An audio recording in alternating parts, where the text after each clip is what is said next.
Good afternoon, chat. How's everybody doing today? Happy Black Friday, the holiday of American consumerism. Happy belated Thanksgiving, if you celebrate, you know. How's it going, everybody? How's it going? Looks like we got a handful of people that bought some things on Black Friday, which I think works really well if it's an actual good name brand, and less well if you're like in-store shopping. Happy Capitalism Day, that's right. Oh, too much turkey? Understandable, understandable. Yeah, I actually ate very responsibly yesterday. Also, cheers. The hand cam's a little bit closer today. We're trying a different setup, so I shouldn't have opened that so soon, because you can't, you know what? It's fine. This is the Imperial Apple Pie Hard Cider. But I ate responsibly yesterday. I had like a couple, you know, like a couple chunk slices of turkey, you know, a big helping of mashed potatoes. And then we had some sugar-free Jell-O with fruit mixed into it, like raspberries and blueberries and blackberries, which is sort of a staple for the diabetic dessert in my family, is like fruit and sugar-free Jell-O. And that was pretty much it. I did not overindulge. I did not imbibe alcohol. I did not stuff myself to fill in. So you know what? I did okay. I did okay. Oh shit, that's good. Oh shit, that's good. Oh my god. I'm just like, oh, I just had a first drink of that. Whew. Cooked our first Thanksgiving meal yourselves yesterday, and your mom approved? Hell yeah, that is the mom seal of approval, is the most important thing. Also, for those of you who weren't here last time, Gry hand reveal. Yes, these are the fingies. Okay, I have to figure out where the camera is centered. It's right here. Okay, great. The Gry fingies, they are up close in detail this time because, oh, they're reversed. Ooh, I hate that. Ooh, hold on. Give me a moment. Allow me to flip this. I think it's this way. Yes, there we go. All right, great. Great. That would have fucked me up bad. Anyway, yeah, these are the Gry fingies in extra close detail so that you guys can see the models better. This is the source of my shame from last time, where I was cleaning up some of the spill on this, and I used acetone and just wiped the lines off of this grid here, and they're just gone forever. What are you gonna do? Also, this is my annual, like, now I talk with my hands stream because you can see them. Wow, they look so big right there. Oh my goodness. Wow. Been there, done that? Yeah, I bet. Yeah, we had a little oopsie poopsie, a little fucky wucky, you know, it's okay. It's okay. You had fun Viet coffee earlier, so you're full of energy? Hell yeah, hell yeah. I feel like after pho, I would just be like so full. I couldn't do anything. You know what they say with big hands? Yes, you have big gloves. Yeah, that's what they say. But don't worry, I have small hands. These hands are actually tiny. It's just that they look big in this POV. You know what I mean? We love it when when the camera makes something look bigger. That's when we love it. How much is Elden Ring? Like 80? I mean, Elden Ring base game, I think is still a $60 game, assuming it's not on sale. So like you can probably buy it cheaper. Yeah, I think. Well, I guess it depends on your currency though. I don't know what it is in like Canadian or Australian. So I guess I don't know exactly, but yeah. You know, shop Black Friday, everything you'd want is specifically made worse, so you have to buy it full price. That dude, witchy boy, that's what I was saying on Monday. Yeah, I was telling Chad about that on Monday, that like almost everything especially in stores like Best Buy, they actually have worse versions of the same product, and they just sell you those and try and disguise that like it's the real product. There are some things obviously that like don't do that, right? So you're in the US, so USD. Yeah, I think Elden Ring is a $60 game. And it's well worth the $60. You said you hadn't played a Dark Souls or anything, but you've played something like it and you loved it. Okay. I mean, I think Elden Ring is is like so good. It is like tough, but I think it's tough and fair. It definitely will require learning a different kind of game. It's an action game that requires patience more than it requires like super fast reflexes, but it's very rewarding, and I've taken friends through it that have never played a Souls game, and they were terrified about it, and they were bad in the beginning. Sorry, AJ. You know, they were bad in the beginning, but by sticking with it, by the end of the game, they didn't need any help. They figured it out and they enjoyed it, you know? So like, I personally recommend it. If you think you want to play Elden Ring, then you should play Elden Ring, right? Like I think at the end of the day, that's the real answer. But anyway, yeah, but I didn't plan what to do today, and so I made a last minute decision to paint some of the models that we showed off that I bought at PAX. Oh, so actually I guess these aren't that old. I was thinking I bought these at like Offkai, which would have been older, but these are only a couple months old. In model painting terms, that's like clearing your Steam list. Like, that's crazy.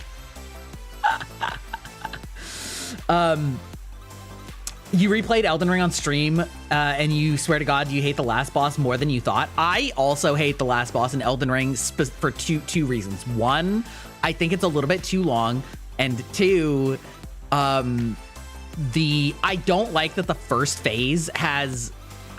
I think that his moves are very annoying for a boss that has infinite poise. Like, you cannot stagger the first phase. I mean, you can stagger it with like a crit stagger if you do enough damage, but you can't like knock him out of any moves. And so he's just really fucking annoying. And then having to do that boss before like the part 2 every time is really annoying. What I will say is, if you haven't played, okay, you don't like the arena for phase 2? Did you know that they patched it so you can use torrent in phase 2? They did that when they came out with the DLC. So now you can use torrent in phase 2, and phase 2 is significantly easier and shorter. You learned that on stream? Yes, it is significantly easier and shorter, and feels like that's how it was always meant to be. So yeah, it's great. It's great. So yeah, I busted out some models, and by that I mean I primed them 2 hours ago, and so some of it got on my fingies. Just a little bit, because I'm out of latex gloves. So you guys are gonna see my unprotected fingies. But I, of course, brought our favorite Tonberry, aka Stabby Fish, for painting. I don't know how much of Cloud I will get done, but I did get Totally Not Cloud Strife brought out. Ooh, you know what? I should turn on... No, it's already on. Well, maybe we'll turn it on a little bit brighter. Yeah, that focal length is better. Ooh, you know what? Actually, I can do a autofocus. Although I think it's like pretty in focus. Yeah. Yeah, man. Anyway, yeah, if you're at all interested in... Oh, they're also upside down. Why did I do that? Why did I not also flip it that way? There we go. Yeah, if you are at all interested in playing Elden Ring, you should play Elden Ring, because it's really good. I've beaten it at least like 15 or 20 times at this point, so I am biased. However, that's what you're here for. You're here for my bias. Femboy spotted. They all say that. These are not the hands of a femboy, all right? These are little, like, chonky raccoon paws, all right? Rawr, rawr, rawr. I still can't believe that raccoons are self-domesticating right now. Oh, Cloud? Okay, Cloud is kind of a twink. That's true. Cloud is kind of a twink. I'll give you that one. You're back from the hospital. Holy shit. I hope you're okay. Hello. How's it going, Welling? How are you doing? Welcome back.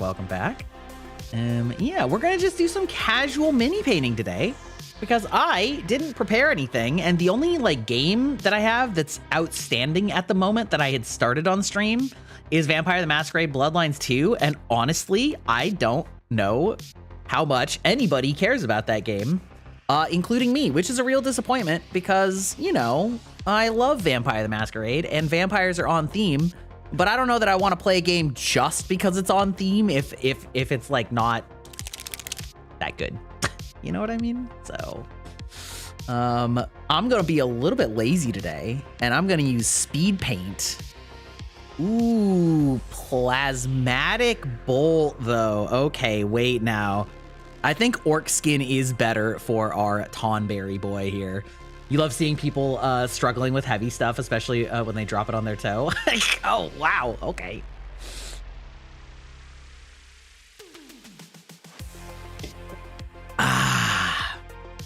So yeah, anyway.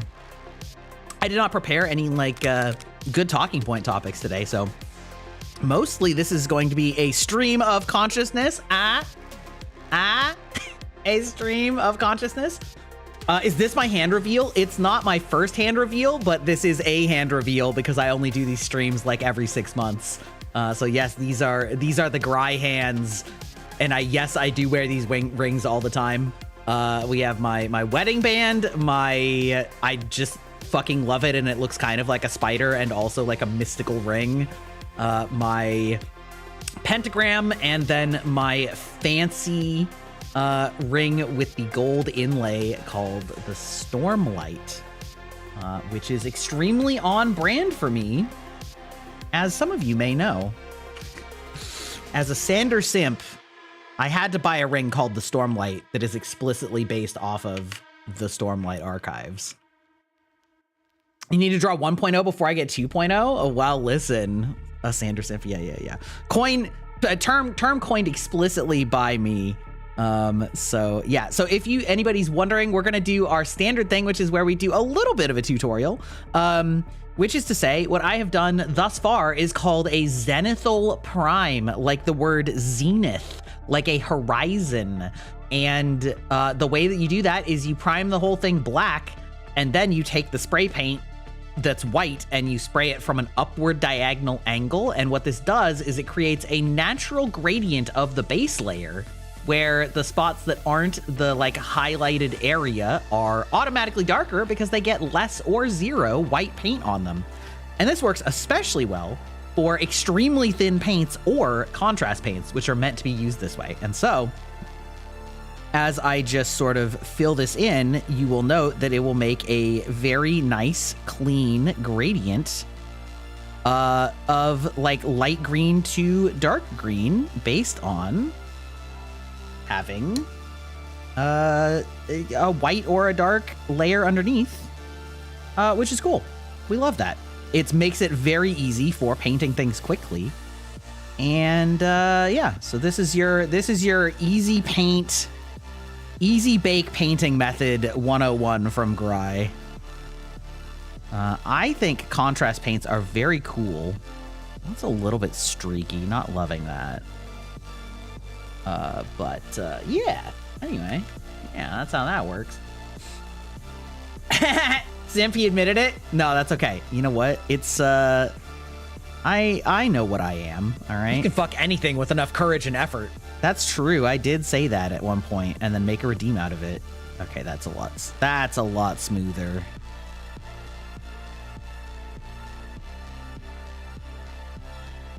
Now, do I have the best brush holding technique? Probably not.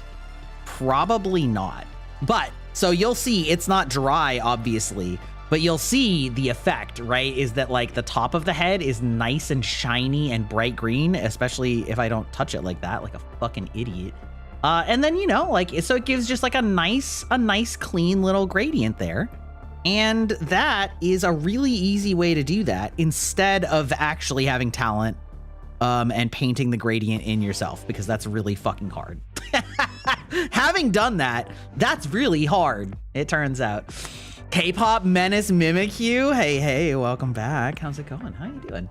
You want to do the pose where I have my hand over the eyes? Oh, this one? Ah, yes, a Handcam stream. Got some big hands. I do not actually have big hands. This is just very close up. The camera makes it look bigger. I should probably clip that and turn that into a stream or into a redeem. Just the camera makes it look bigger. No context, just... Hold up a minute. What could he mean by that? Yeah, anyway.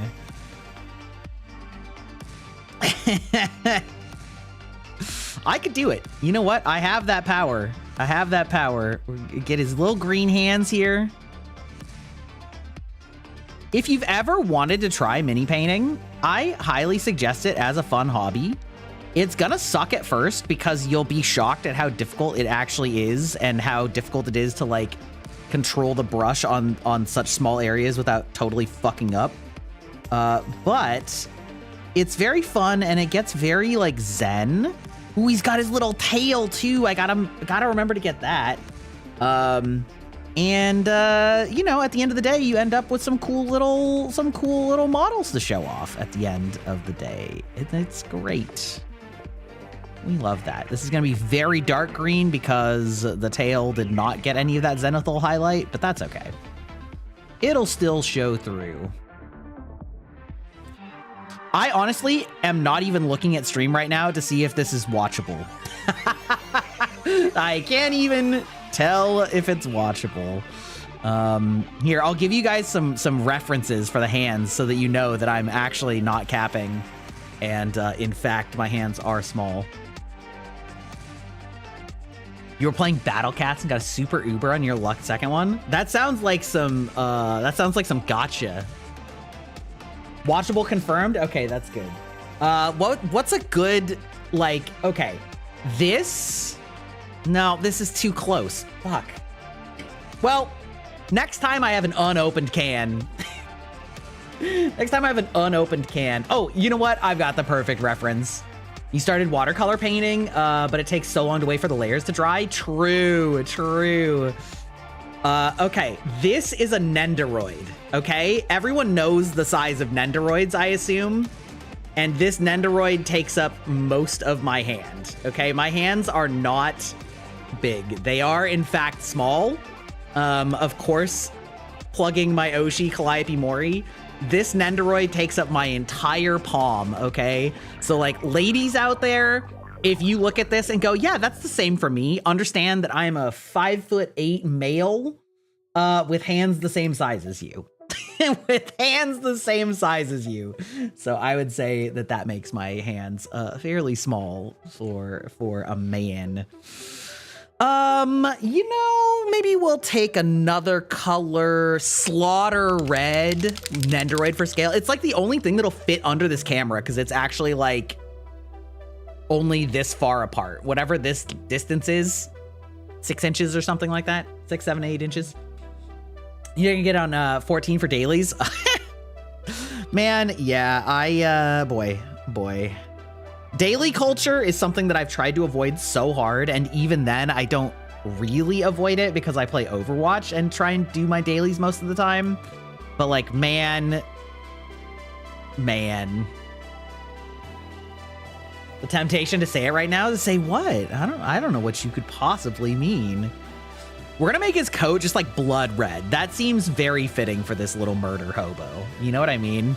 Like, I'm sure it'll come out like a dark brownish red. Probably. I could be wrong. Well, we'll find out.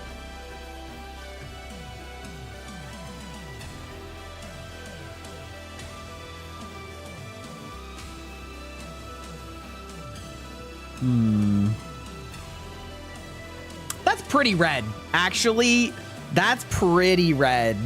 Maybe I should mix a brown on top of that. That's okay. We'll base coat it red and we'll take it from there. You can always darken something. It's very difficult to lighten it. And by lighten it, you really just means that you're completely painting over the color with a brighter color many times until you can't see the undercolor. You know what the worst part is about cameras when you're painting minis is that like your eye doesn't notice it, but then you look back on the footage or the picture and then all of a sudden you see all the little shit that you missed. Couldn't be me. Couldn't be me. Do I like cheese? I do like cheese. I do like cheese. The only cheese I don't really like is like a really stinky cheese. Imagine I tried painting only by the camera and not my eyes. That would be crazy. What is a Nendoroid? A Nendoroid is a brand of, what do you call them? Like souvenir / collectible, like models of various like figures, I should say, not models.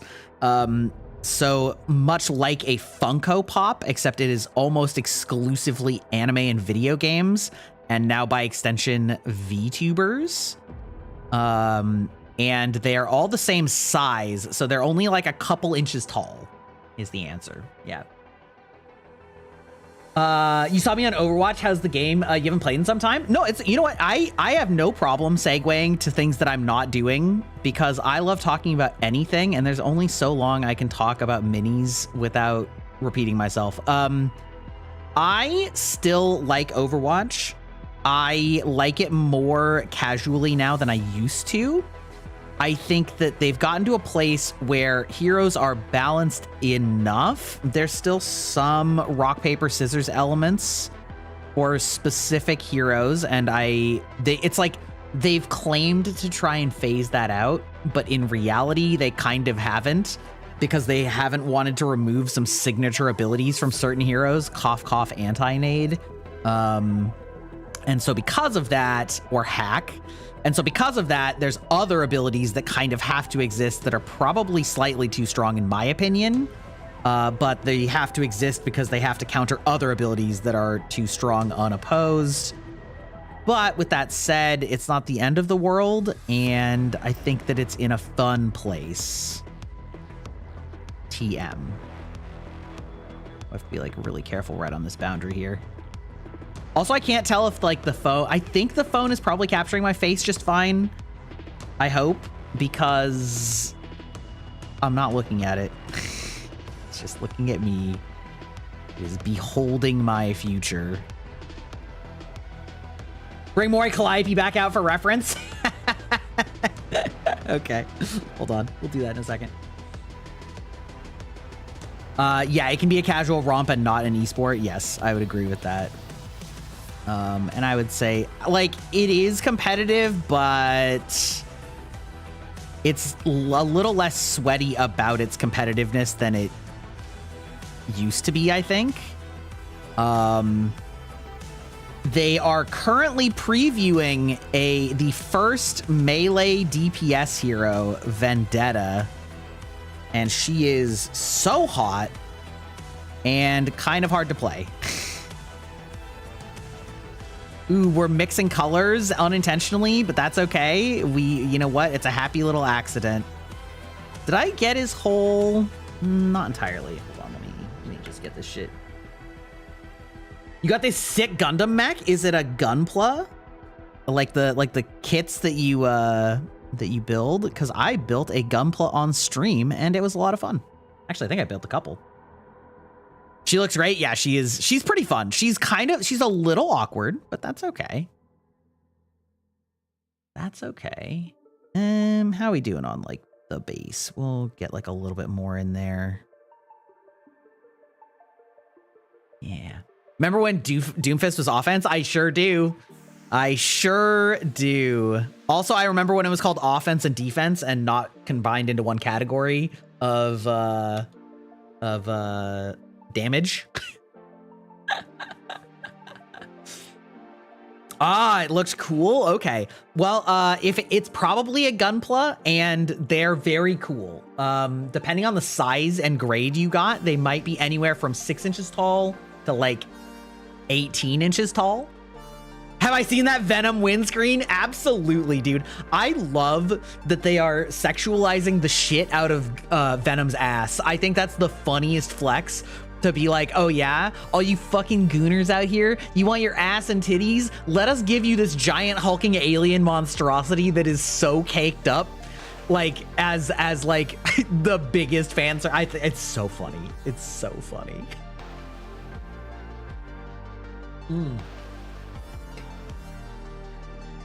Yeah, shake that ass. You should check your Amazon and see what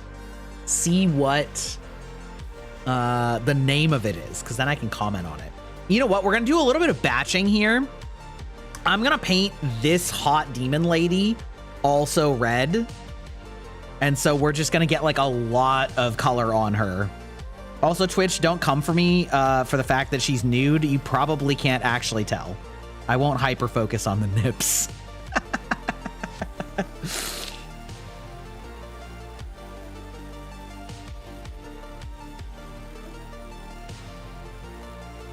Ooh, I'm gonna need more paint already. That's going real quick. Real quick. That's okay. Oh, she's coming off the base. Oh God. Okay. You know what? It's fine. I'll caress her nicely. Enhance zoom. Yeah, y'all bunch of fucking perverts. Yeah, that's what I thought.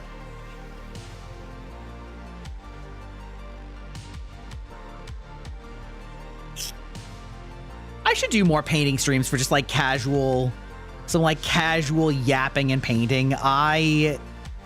Ooh, that is much darker than I meant. You know what? It's fine. It'll fade. It'll fade as it sucks into all of those creases through the capillary effect.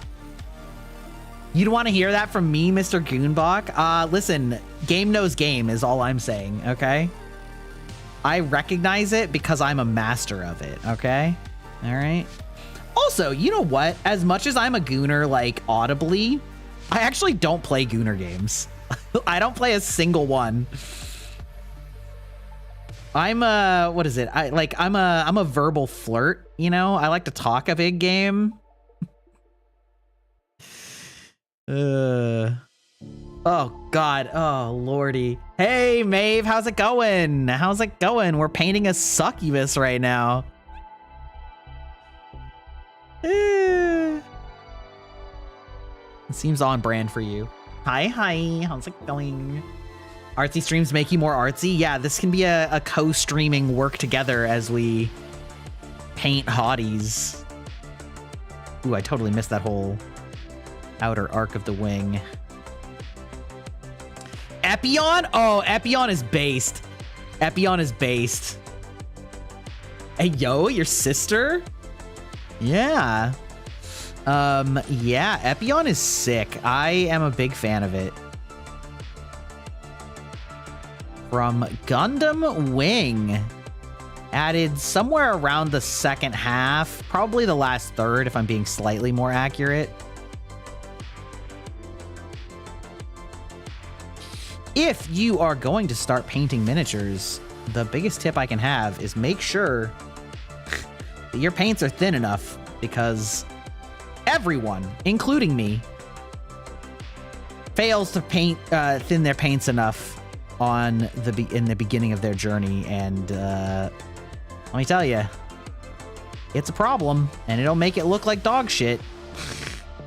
Let me tell you, it's a problem, and it'll make it look like dog shit. It is better to have to go over something twice or 3 times, and it'll have a lot more detail, than to use so much paint that you completely wash out anything, like any detail. Because if you use too thick of paint, it'll literally just like fill in the creases, and you'll actually lose detail on the model, and that is terrible. Also, it'll just look bad. Like, you can just physically tell that the paint's too thick. Now, how thick is too thick? If your paint is as thick as this girl, then it's too thick. How about that? How about that for a metric, huh?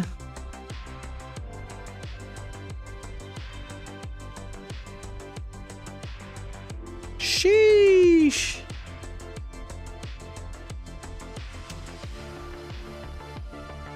I'm gonna suck you bust. Figuring out dinner? Hell yeah.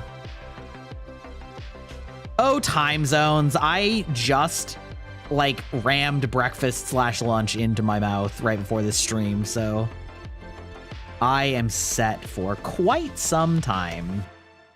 Although, speaking of dinner time for me, we are going to be continuing our watch along in Discord of The Mighty Nine. And we're gonna continue episode 4 tonight after stream at 7 p.m. Pacific, which is in 4 hours from now. So if you are interested, I would love to have you. Of course, you need to be in the Discord for that, but I think y'all know that.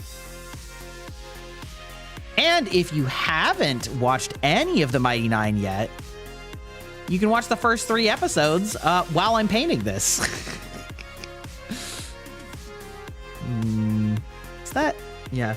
It is kind of funny that like the camera is actually helping me see some areas that I'm missing because the black primer makes it kind of hard to see areas that you missed, but the camera, like hitting light off of it, actually sees it better than I do. Just fuck it. Just get all up in that ass. All right.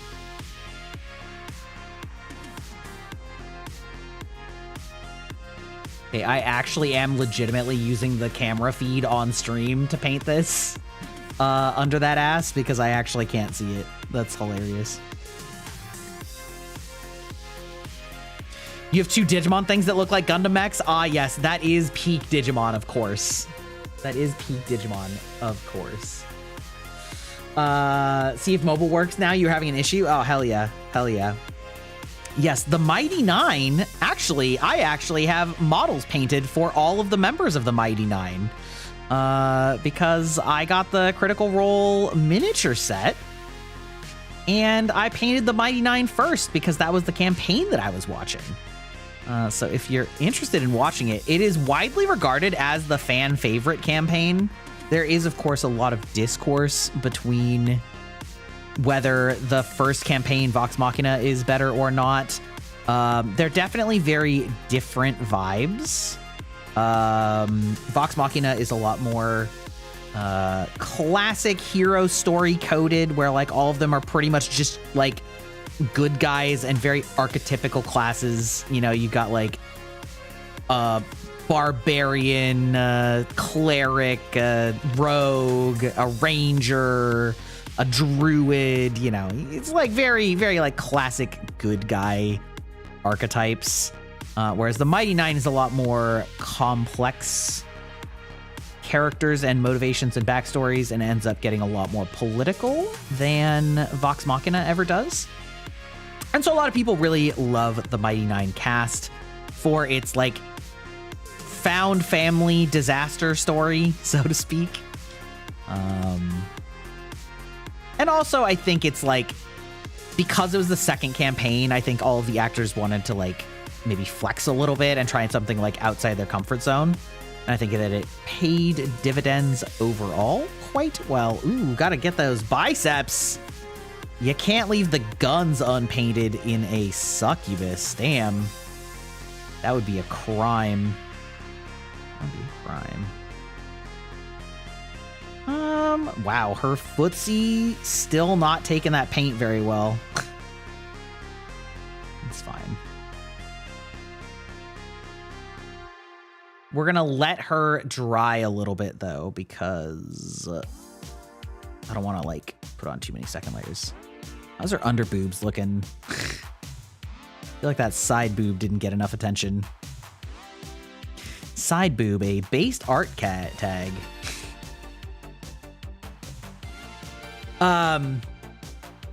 Is Gundam a show or a game? Gundam is a show. It is a lot of shows, actually. The actual answer is that Gundam is many shows in many different universes. Great question. Gundam is an anime series that started in the 70s, like the 1970s. And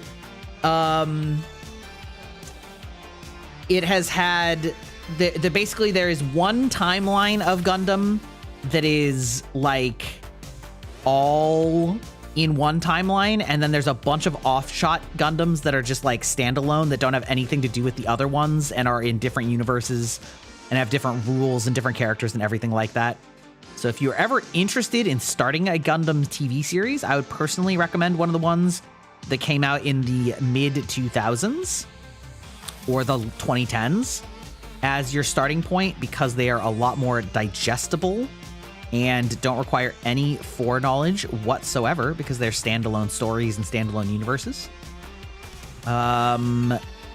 And there have been a few games for Gundam, but primarily it is a set of anime series that are often fairly mature and deal with topics like war, conflict, political pressure, war profiteering, child mercenaries, death of innocence, etc., etc. They are generally quite serious, but also very good. So I'm a big fan of Gundam. 2 timelines from Eek. Hear about new D&D campaign coming up with Jacques the Whipper. I have never heard of that one. Never heard of that one.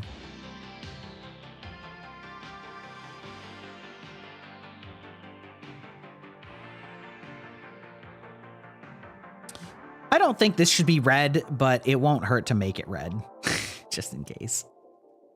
Let's see. I'm going to do his cloak and his wing as red, and then we'll come back later. Because if I remember, this is his, like, Kingdom Hearts outfit.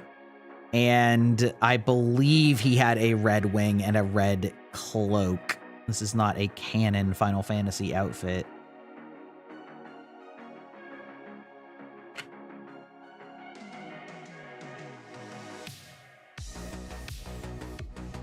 Whoop. Ah, 2 timelines. Wait, but what's 2 timelines? What are we saying has 2 timelines? Because if it's Gundam, there's way more than 2. If it's Gundam, there's way more than 2. Gundam? No, there's way more than 2. There is one timeline that has many shows in it called Universal Century, which is what the original Gundam was in / created. 2 mains.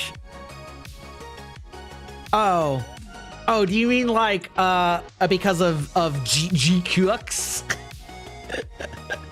Is that what you mean? They recently kind of got even more complicated with it, but I feel like that's not a good answer for a newbie.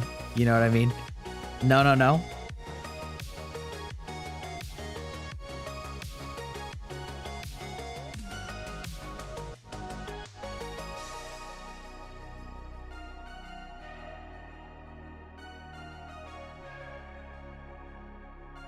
UC and another? What's the other one? Because, like, there's at least a half dozen series that are all in completely separate timelines from each other and from UC that are, like, 50 episodes long each.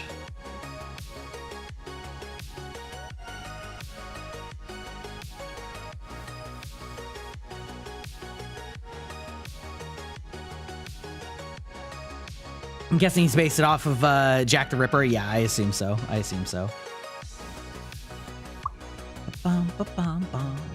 Hello again. How's it going, Alec? How you doing?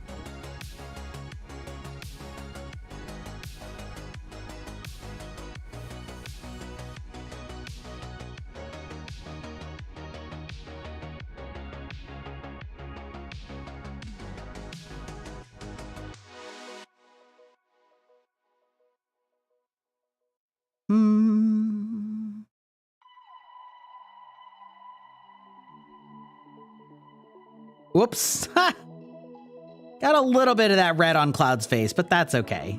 That's not the end of the world.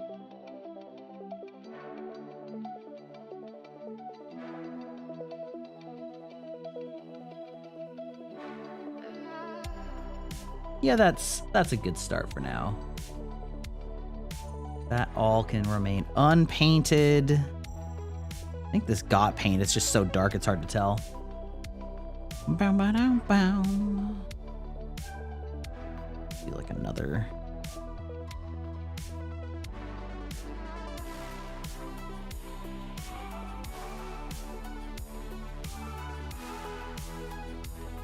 Oh, it's UC in several. Yes, that's correct. Yes, UC is the main singular timeline. And then like Wing, 00, Seed, Iron-Blooded Orphans. Let's see, what's that most recent one that was like in a school? Yeah, there's like tons and tons of offshots that are standalones. Yeah, UC is like the main timeline, but there's so many standalones that are full stories that I would typically recommend starting with a standalone. Okay, we also have Slime Girl. I'm starting with all the ones where I can paint one color for like the majority of the model. Witch from Mercury. Yes, that's right. Yes, thank you. Thank you. That's right.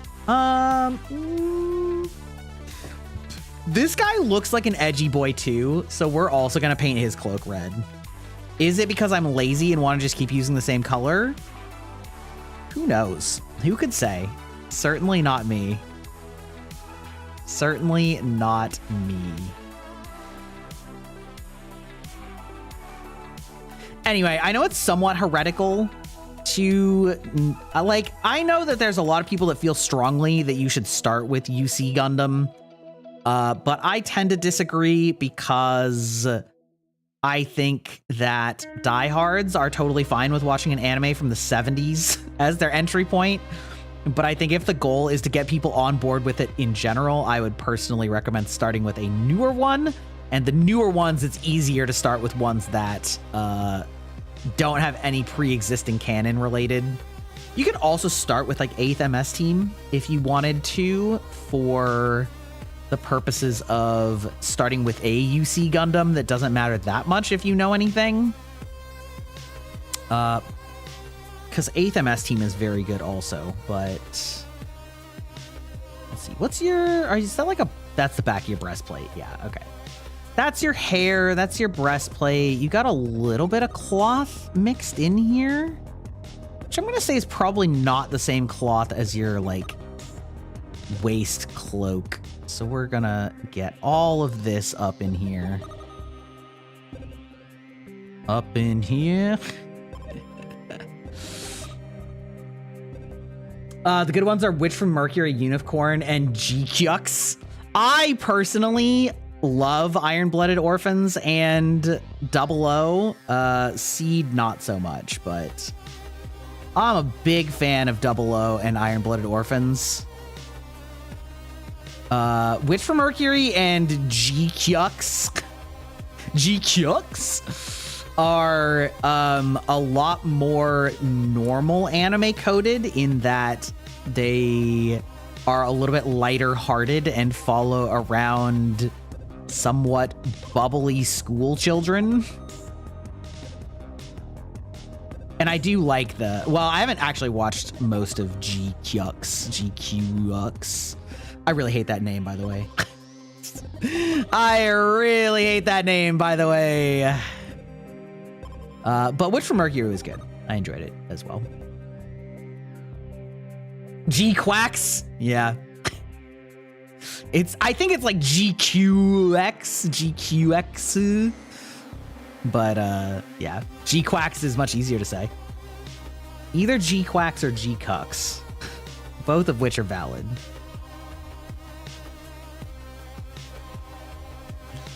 Witch from Mercury was fine, yeah. I would say that I liked 00 and IBO more than Witch from Mercury, but I didn't dislike Witch from Mercury. And again, if we're going for like onboarding purposes, it's fine enough. It is adequate as an onboarding anime. Because it was also fine. It was also pretty good.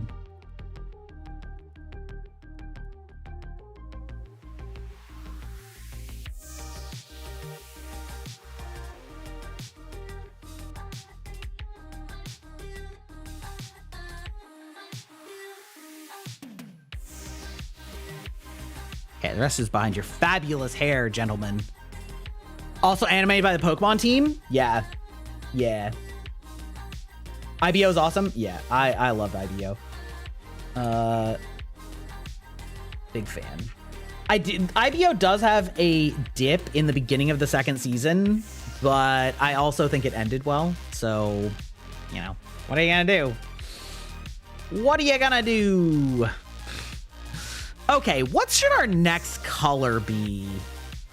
Oh yeah, that's right. I was gonna use this plasmatic bolt color for our slime girl.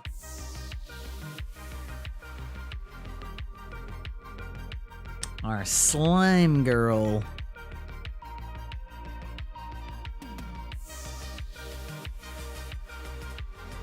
Have I ever thought of getting some surgical gloves for painting? It would make cleaning by these easier. Yes, I in fact almost always use surgical gloves for painting. And I ran out and only decided I was going to do a painting stream this morning. So indeed, yes, normally I do have a box of like 100 pairs of gloves. That is a good recommendation. I just didn't prepare adequately. And so, in fact, I got some primer on my fingers at the start because I primed them this morning too. So yes, that is a great recommendation. In general, I would highly advise if you are painting using latex or similar gloves, if you have like a latex allergy or whatever, for painting.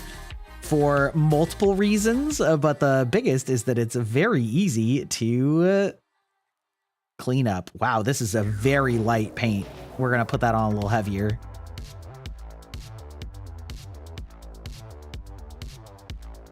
Sheesh. I'm actually gonna have to like add some color into that black because that's really dark.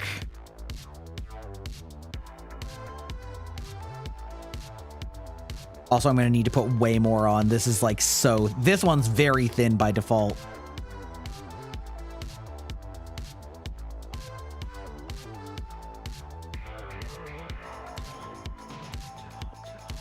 Hold on.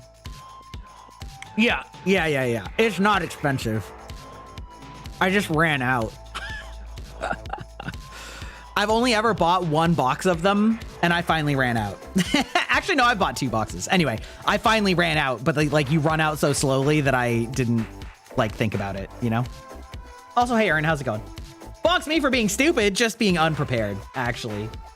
Great attention to detail. You also paint custom Hot Wheels? Hell yeah. Do I use acrylic? Yes, I do use acrylic. Currently, I am using, what are these? These are...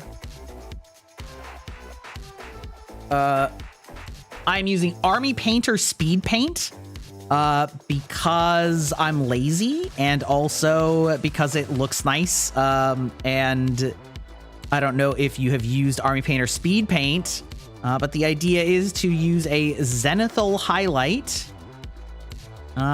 because then it will shine through when you use a very, very thin paint like a speed paint. It is essentially the same thing as the Games Workshop contrast paints, which work on the same theory of getting a very easy, very light base coat and letting your primer be part of the working solution. And I have recently started using them. I can paint without speed paints, but they certainly give you a fast start, which is nice. And it's nice to not have to mix your own. Nice to not have to mix your own up with the right viscosity. Trick is to buy 2 boxes, and when the first one runs out, it's time to order another. Yeah, that's valid. That's valid. Get the smaller back in there.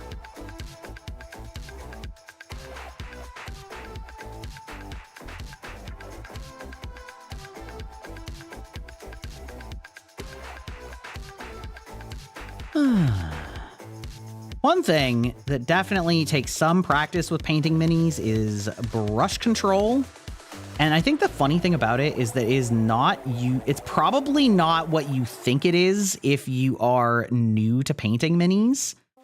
Because a lot of people think of brush control. I mean, what you're thinking of also is valid, but it's not the main thing, which is like the ability to paint extremely fine things freehand. And that is like a whole separate skill, but the main thing for brush control is that it is learning to let the physical properties of the model guide you, which is to say, like, learning to, instead of trying to poke directly on, to like put it on sideways and then feel the pressure of when it touches down on the surface and then run along the surface rather than trying to like intimately paint the details freehand, if that makes sense. Because miniatures are 3-dimensional objects, and so you can use that topography to your advantage. And that makes it a lot easier once you learn how to handle your brush like that. than trying to freehand everything. Now, freehanding is a skill that I do not have. I do not have good freehanding, because like if you see some of those Golden Demon competitions for miniature painting, like those fuckers will paint the Sistine Chapel on the side of a tank, and you're just like, Jesus Christ, brother, you can't be doing this. You're making us all look bad. So that's a totally different skill, but basic brush control is a lot more about learning how to let the contours of the model work for you rather than against you. And that will take you very far in model painting. That and just learning a few tricks. Like washing, dry brushing, speed painting, contours, etc., etc. You also paint and you do freehand? Yeah, see, you know what? Good for you. That is a skill I have not practiced. I said topography and you got flashbacks. God, how long have I been painting? I started painting quite a while ago, but I haven't been very consistent with it. Like I started painting back in 2010, but I painted for like 5 years and then kind of like stopped painting. Well, I painted for maybe like 8 years and then I kind of stopped painting for like 8 years. And so now I'm bringing it back to stream for some fun hobby time, some fun hangout time. You know, I still have all my old toys. Let's see, what do we got? We got High Lord Blue and Magic Blue. I like Magic Blue. I like bright blues.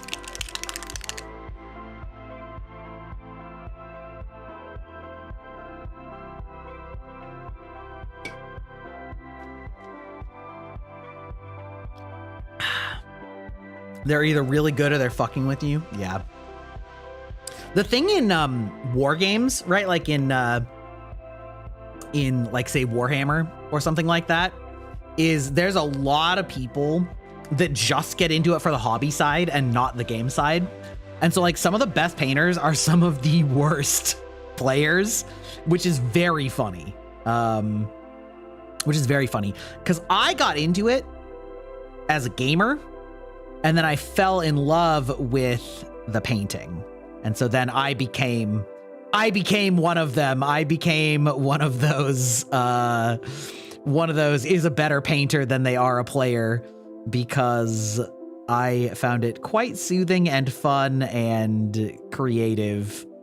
And so I practiced that way more than I did end up actually playing, especially if you don't have a good group of people to play with and like you're just playing pickup games in stores. Because every store and meta is gonna be different, but ooh, that cape is a little dark. That's a problem. Oh well, we can still base it. But there's something about like, there's enough people that are annoying that it's really tiresome to pack all your dudes up and then go to the store after work and then play for like an hour or 3 and then be in a game with somebody that's just annoying as shit, and then you're just like, did I enjoy this night? You know what I mean? And so then it gets a lot easier to just spend the night painting instead, and then you end up painting a lot more than you play. You know?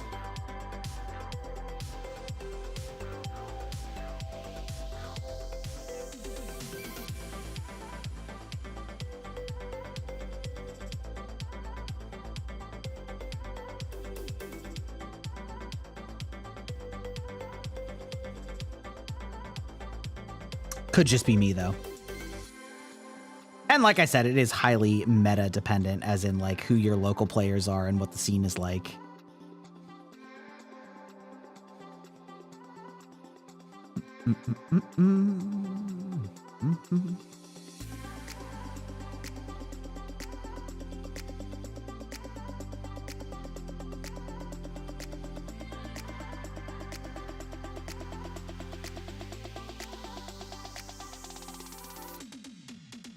Nice nails. I should paint them sometime. I actually did, Aki. That was the last Handcam stream I did. I put on big fake nails and then painted them, and it was horrifying. Hey, how's it going, Ray? How are you doing? Welcome in, welcome in. I don't normally do Handcam streams, but every once in a while I like to do some mini painting or things like that from time to time. Yes, for those of you who are fresh in, we can give you the Gry hand reveal. Ooh, the fingies.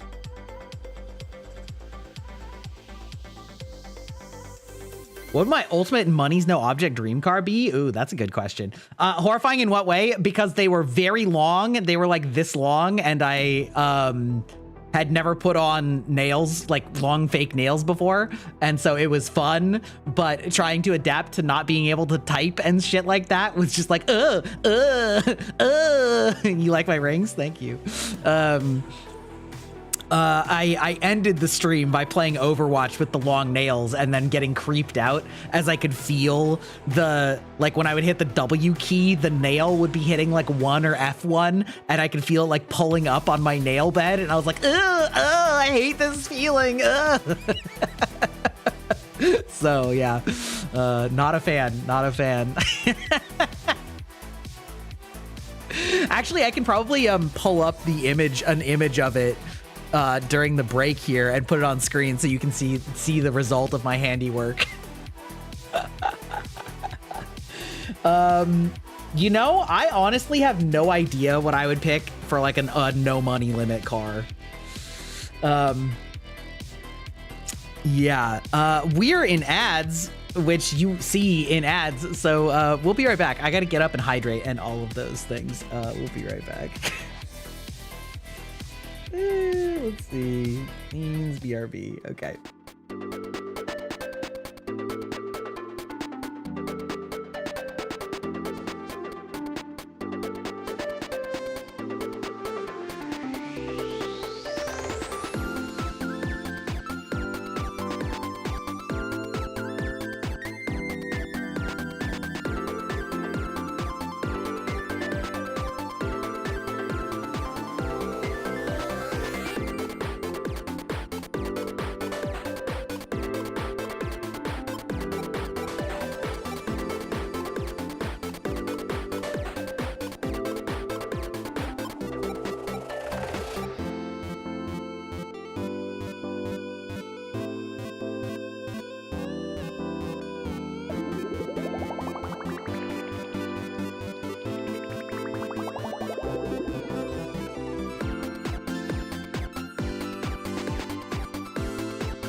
Okay, we're back from break, and here is the results of my nail painting.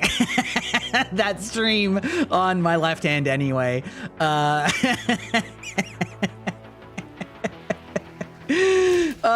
Yes. You know what? I was doing it for fun though. You know, it seemed in theme to do like vampire nails for my first nail painting stream. I would totally just like paint my nails for real.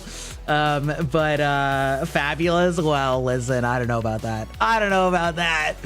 But it was fun.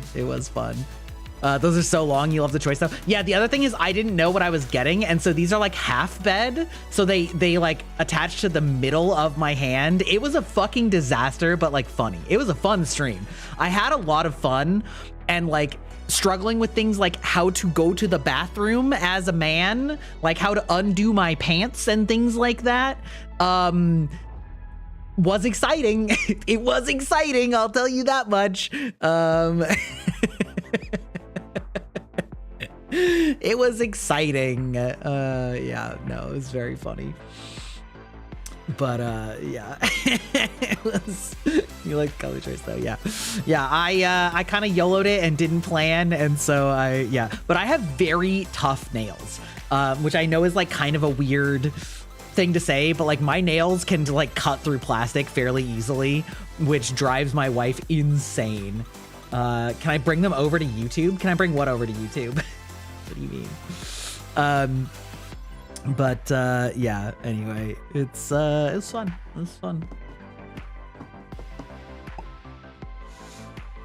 Yeah, what was I gonna say? Oh, I don't know. Oh, right. Yeah. You had to drop out because of time zone stuff, right? From Clock Tower, right? Is that correct? Am I remembering correctly? There's so many people for juggling Clock Tower, but if I remember correctly, I was wondering. Oh, you were in the hospital. Oh my God. Well, I hope you're okay. I hope you're okay now. That's right. I had like 2 other dropouts from time zones. Okay. I got you. Okay. Yeah, I had a couple people that signed up and it was like 4 a.m. for them. I'm like, that is bold. That is bold of you to sign up for a 4 a.m. social deduction game. Holy shit. I could never. So anyway, okay. Well, I was gonna say I was thinking about trying to schedule a one at a time that worked better for those time zones, but that's insane, right? So anyway, but since that isn't applicable to you, then that is not important, because I was gonna ask what time zone works for you. However, with that all said, I hope you're feeling better. Oh, the pick? Oh, was it? Oh, because it's not on vertical? Okay, wait, hold on. I am also dual streaming in on YouTube vertical and horizontal, so hold on, we'll just go, I'll just show it on that side real quick. You know what? That probably takes up the entire feed, but that's fine. That's all you need. This is what it looked like. That's what my hand looked like. That's what my nails looked like when I did the nail painting stream, so. They were quite long, quite painful. Well, not painful, but very awkward. You think a dark purple or a deep purple nail polish would look good on me? You know what? I'll take that under advisement. I actually had a pretty good purple that I used on those nails, because I did them in my primary model colors of like purple, teal, and magenta. And so I could probably just reuse one of those and it would probably work fantastically. So you know what? That could be fun. We could do like a for reals nail painting. That looks rough. Yeah, it was rough. It was rough. Trying to pee like that was cannot recommend. Okay. I'm gonna look through my paints here real quick and see if I can find something for our blonde boy, Cloud Strife. Okay, that's a flesh tone. Let's see. Unfortunately, they're all kind of just in here. Not very well organized. Ooh, Zealot Yellow. A yellow is probably fine because I can darken it up with a wash afterwards. Ooh, or sand golem. Ooh, sand golem's probably a better blonde color. Between these two, well, no, that's tan. Maybe I mix them. Maybe I do like tan and yellow to make like a slightly more like realistic blonde. 10 out of 10 would not recommend. Not if you've never done it before. Let me tell you that much. It's so cool. Do I do it often? I used to do it often. I have a lot of minis that I've painted in the past. And I find it very fun and therapeutic. I should work it into more streams more often because it is fun, you know, it is fun to vibe. Hold on. I know that I have them. Oh, great. I actually just downloaded them not very long ago. Great. Here, I'll put up some of my three of my proudest mini paintings, which were all large creatures. This is like 6 inches tall and 8 inches long. You want to learn because you have so many gifted? Oh my gosh. Listen, if you want, you can just like message me anytime and I can give you some tips. I love mini painting. It's really fun and very therapeutic. Cloud's hair is seen as bright yellow in both series. That's true. That's true. You need to milk the creature. That's crazy. That's crazy, Yaki.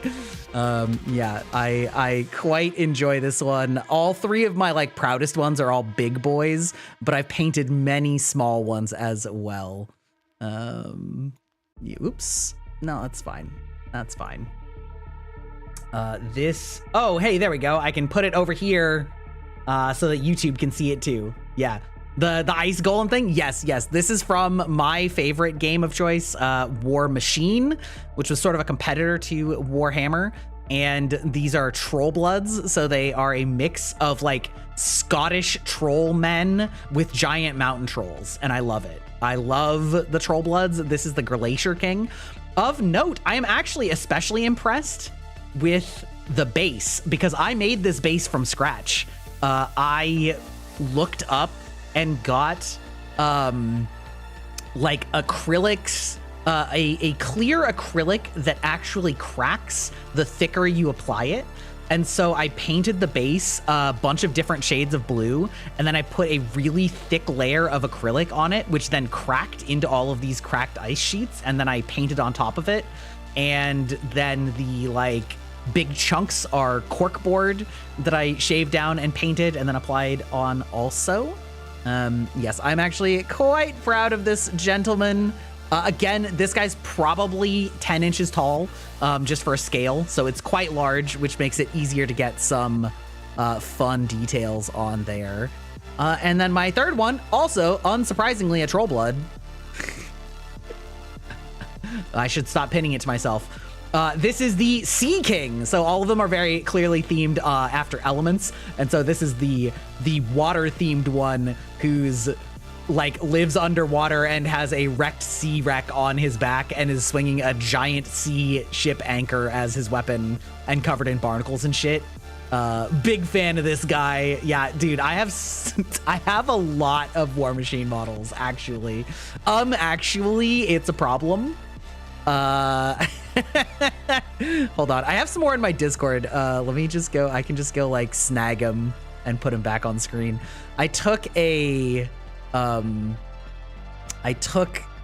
some pictures of them all on their shelves, which you'll have probably a harder time seeing the details, but you'll be able to see.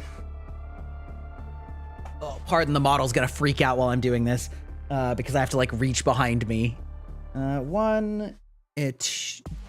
Nope. That's one. That's two.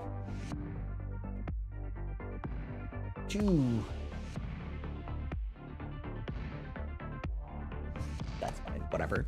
Doesn't matter. Blah, blah,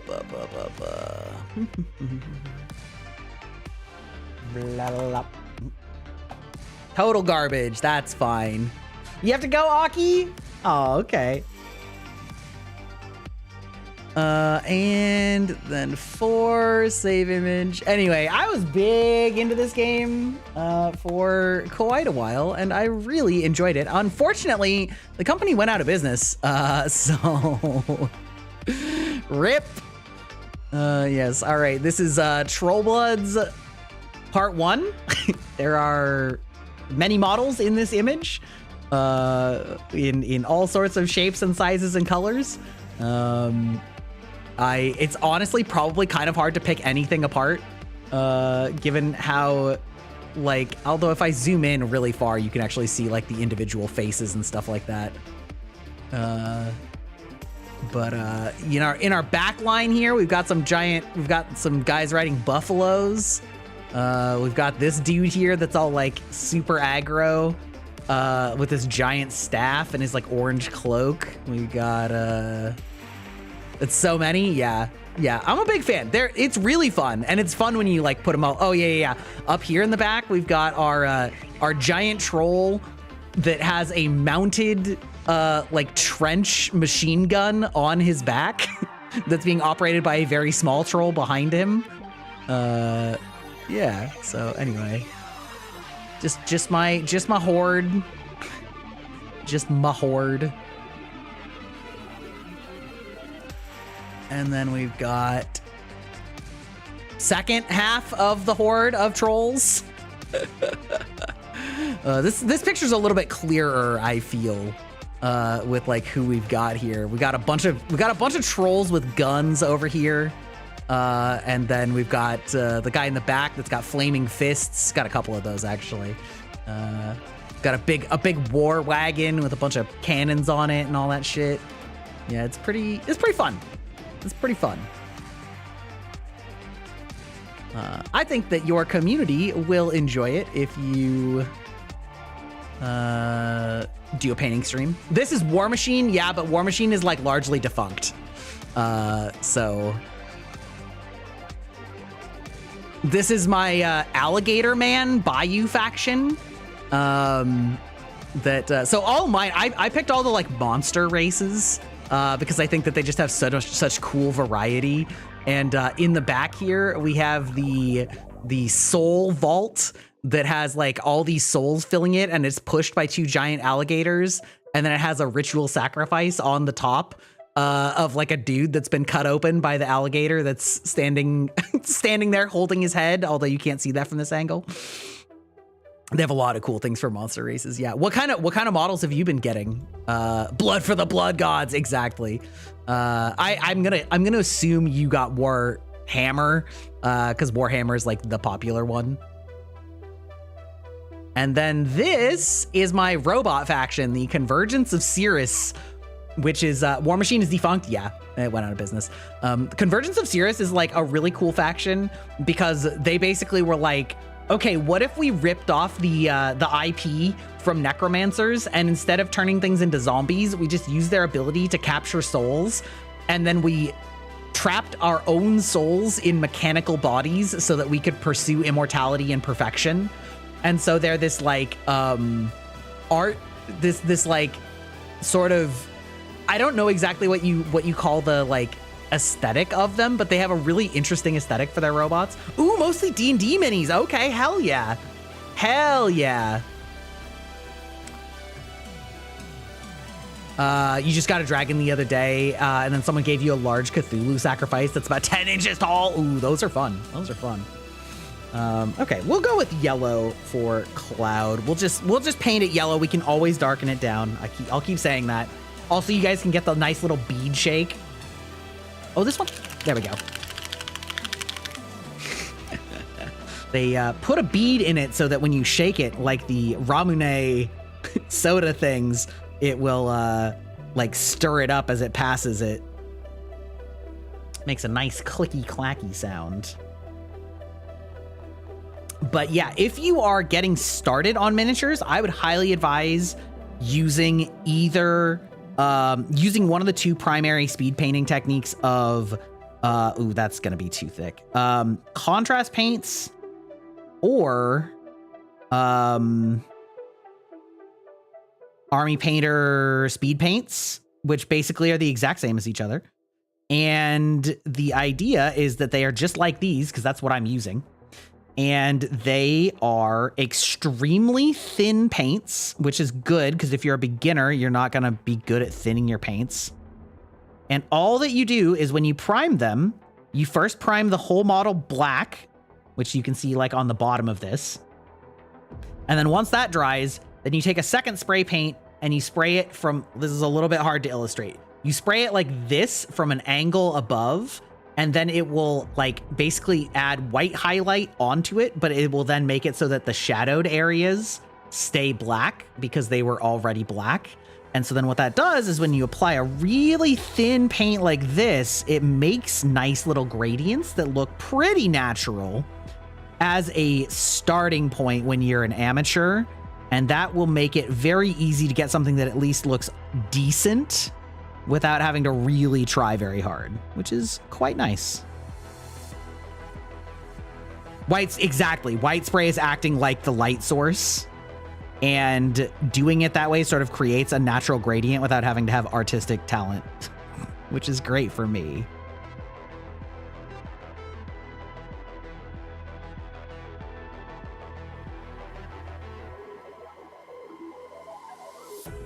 Cross between Adeptus Mechanists and Necromancers, probably something like that. Yeah.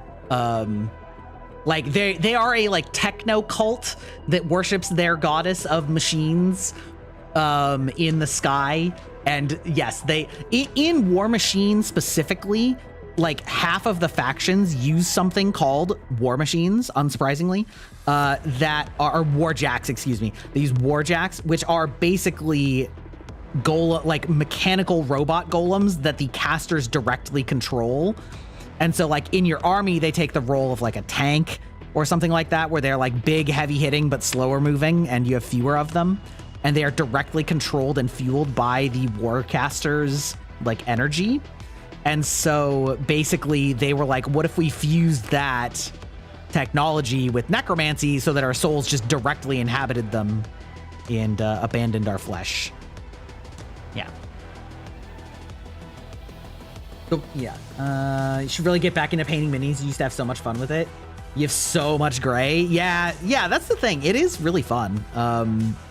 It's I can let Cloud's hair dry for now.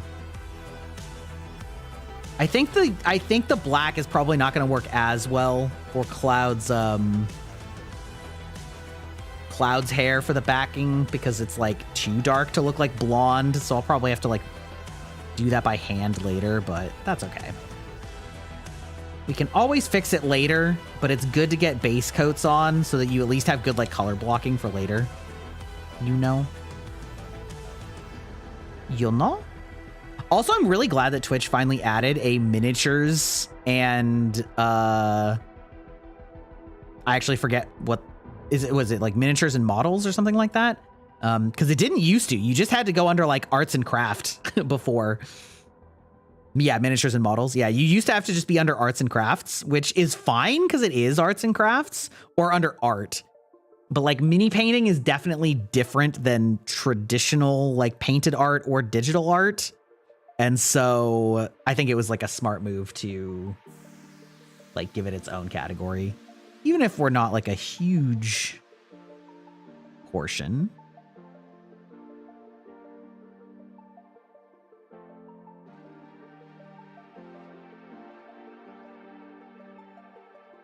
There we go. What model am I painting? I don't know. So these are from a miniatures company that I found at PAX that has a whole bunch of models that are just their own. So this is not belonging to like any IP. And but I bought a bunch of cool ones. No, PAX West. I live on the West Coast, and so driving to Seattle is not very far. Sorry, I live in Washington, not just the West Coast. I live in Washington, so driving to Seattle is not very far compared to every other PAX. And so they have a bunch of models that are not belonging. Lethal Shadows, that's probably them. That sounds right. And then, of course, they had some that definitely are not other properties. Definitely not other properties' IPs. Definitely their own IP. Yeah. Yeah. So anyway.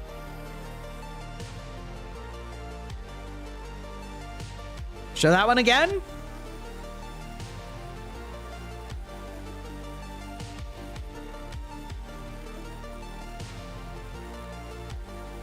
Now I know what you're thinking. This is not the Final Fantasy themed creature, the Tonberry. This is, I will have you know, the stabby fish. Yeah. Yeah, the stabby fish. You'll love to see it. Okay, let's see. I'm not going to paint that Anubis model. That's too much effort. She printed it there at PAX U? Oh, that's sick. It's a lawnberry. Yeah, exactly. What color do I want to paint this shield? Actually, that blue came out pretty good. I was worried that it was going to be too dark, but that actually came out like pretty good. Okay. We're getting somewhere. Let's see. What color do I want to make the succubus's hair? Probably black. And I think I have a black one too. Oh, I have speed paint medium. Amazing. Incredible. Camo cloak. That's a gray. I'm sure I have a black in here somewhere. Grim black. Blacker than the blackest black times infinity. My work is incredible. Well, thank you. A lot of it just comes down to brush control because I am not good at freehanding, but I have learned, as I said, how to follow the curves of the model. And the model being gorgeous does a lot of the work for you if you do it that way. Army painter? Yes, these are speed paints. These are speed paints. Oh, hey, Af, how's it going? How are you doing? We're painting some hot mommies in your area. I mean, oh, that's probably too dark, but you know what? That's fine. It'll bleed down. There, yeah, there we go. Oh, and I was just pulling out the Final Fantasy VII miniatures. I mean, excuse me, the Lethal Shadows exclusive IP that is not Final Fantasy. You're sick with a mortal ailment? Oh, unfortunate. I am sorry to hear that, Af. I hope you get better soon. And we can just sneak that in there. Let's see, that is wing. That's like the back of that. Actually, this red turned out really good with the Zenithal. I was worried that the dark spots were going to be too dark, but it actually came out quite nice and clean. Ooh, missed some underspot of the wings there. We're going to have to touch that up. Also, you never knew I was into this hobby. I think you maybe just forgot. I'm fairly certain I've shown you my nicer painted models. If not, I'll DM them to you. You'd love my recommendation for paints? I have so many. Actually, that's not true, but I have a couple. You have a lot of Elden Ring miniatures? Hell yeah. We actually painted a couple of the Dark Souls miniatures last time we painted minis on stream. Let me get under here. Yeah, DM you. You'd love to see them? Sure. Yeah, so I think Army Painter minis or Army Painter paints are probably your like overall best bang for your buck because they don't have that Games Workshop markup. Yes, you can buy acrylics that are like for regular painting, but the danger with those acrylics is that you will have to mix them much more carefully to thin them down. Because they are not thinned at all, whereas miniature paints are more expensive because they are thinned to a closer consistency, although still not perfect. They are thinned to a closer consistency to what you need, which will save you a lot of heartbreak, although it will cost you a little bit more. But they go a long ways when you're just painting miniatures. And so my personal recommendation, if you're a novice, is I would recommend buying the speed paints, and you can buy like a bundle that's like all the colors, which is what I did. Because speed paints are for models just like this, where you prime them twice. You prime them black, and then you prime them white at an angle to create like a source light. And then you just put it on, and the shadow is like automatically baked into it, and it's a very thin texture. And then from there, you can buy like the regular ones if you want to like have thicker paints. But I think that speed paint is like, this is one coat of paint, okay? Like it is... Okay, that's a little bit darker than I thought. So I'll probably put a couple more layers of the red on those wings where it's like really dark. But like, this is only one coat of paint. And all of the shading is coming from the fact that the paint is very thin and designed to like go into the cracks. You paint grayscale the first to prime, and then the color. Yes, exactly. Yes. So you prime the whole thing black, and then you prime at an angle with white. Here, I'll show you one that I haven't put any paint on as an example. I have this like sick Anubis model. Although I did not do a good job of the black, because the black I actually didn't get fully underneath it because I was doing it this morning in a panic. So the back is better. So yeah, you do it black, and then you do like at an angle in the front, and then it'll create this nice like gradient. High spots are highlighted, and yeah, then you do speed paint. I used a can. I actually did hit them with the airbrush a little bit to hit some of the spots I missed, because I also have an airbrush, but an airbrush is not something I would recommend for a beginner. Airbrushes are really good when you're painting a lot of models in like an army all at once, or you're painting really big models. But most of my experience is with painting by hand rather than airbrush. We'll do a little bit more red on these wings that are a little too dark. Yeah, so my suggestion is Army Painter, just because they're like slightly less expensive by being not the Games Workshop brand, and the quality is just as good. But you won't go wrong with Games Workshop. I actually used to love the paint that was from Privateer Press, which is who made War Machine. I actually like their paint more than Warhammer's paints. But they're out of business, and so it's very hard, if impossible, to get them anymore. Although I did hear that whoever it is that publishes those like Dark Souls games, I forget what they are, like Gearforged, I believe they actually bought the IP for War Machine, so it may actually be coming back, and it's specifically the paints. So that could be something in the future, but I would say Army Painter is like the easiest overall choice, and Army Painter speed paints in particular. Also, getting some washes is helpful, or even an RC body, car body. What was that? What about the RC cars? You will want a couple of washes, specifically a brown wash, a black wash, and a sepia wash. Technically, you can make your own washes, but again, I would not recommend if you are a new painter, to do that, because it's quite difficult to get just right. And a wash is something that is very similar to these contrast paints in that it is extremely thin, and the idea is you paint washes specifically onto areas that have a lot of creases, crevices, and cracks, like this butt crack that I'm painting right now. But a good choice would be wings or cloaks or fur especially. And the way that they work is they are extremely low viscosity, and so they will basically suck into those cracks and deepen and darken the colors at the lower points in them. And it gives a nice effect for either dirtying something up or adding nice shading. And the reason you want those three specifically, black, brown, and sepia, if you're not familiar, sepia is sort of that like slightly yellowish orangish tone from like old photographs. That is because those are the 3 colors that basically you want to use different ones for different materials, but like, so you'd use a brown wash on like dirt or skin or fur or like leather.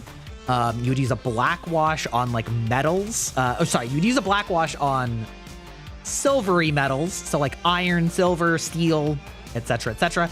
And you'd use a sepia wash on yellower tinted things like gold, copper, bronze, especially look really good with the sepia wash to like sort of cut the shininess of the paint. An airbrush is good for that. Yes, an airbrush is good for hard edged things, but I wouldn't recommend jumping into it first if you don't know what you're doing. You know what I mean? Like, I would practice the fundamentals first. We're gonna go over our ooze lady with another layer real quick because she's real dark in these black spots, and I'm probably just gonna have to adjust her again after the fact, but that's okay. I am slightly cheating today by picking models that are more monochrome so that I can make progress faster, but you know, it's okay. Also, painting tip, start with the areas that are deepest first. And by deepest, I mean you have to move past the most layers to get. So like the under boob, like start with those areas first, because you're probably going to get paint on the layers above it, like the arm, especially if you have less brush control.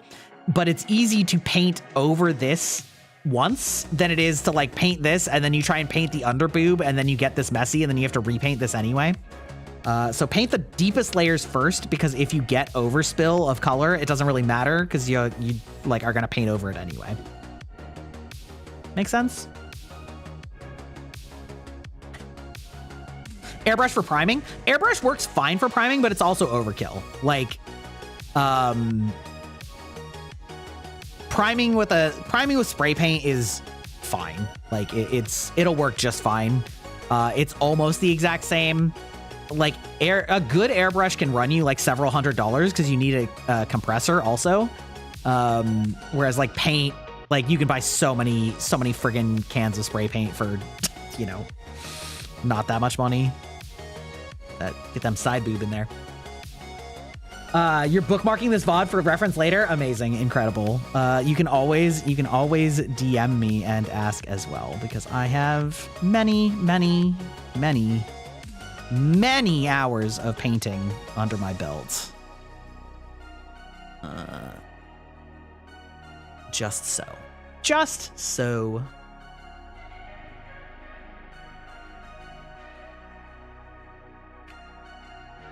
Oh, yeah. We were talking about my small hands. I was going to bring out another reference. Here, I have an unopened can. This is a Dr. Pepper can. Again, it's very close, so I'm going to have to move these out of the way, but like, it takes up my entire hand. Like, my hand cannot... There's so much room around this Dr. Pepper can that my hand can't reach. My small little raccoon paws are gripping it as hard as I can. They have a lot of gamer thumb meat down here for like the strength of my grip, but it's like, you know. I feel like your hands are bigger than mine, Af. I feel like your hands are bigger than mine.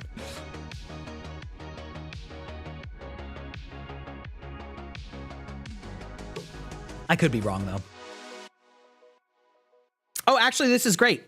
This grid is centimeters. So I guess if I take it from a left angle from here, it's 1, 2, 3, 4, 5, 6, 7, 8, 9, 10 centimeters from my middle finger down to my thumb. You know an iPhone? Yeah?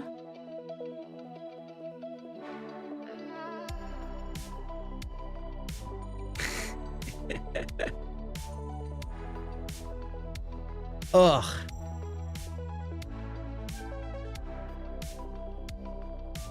An iPhone XR. Now, I don't truly know the sizes of iPhones because I don't use iPhones other than tracking. It's the full length of your hand from the tip to the bottom. That's about how big a phone is in my hand, too. I think I still have my measuring tape from the last time I asked this question.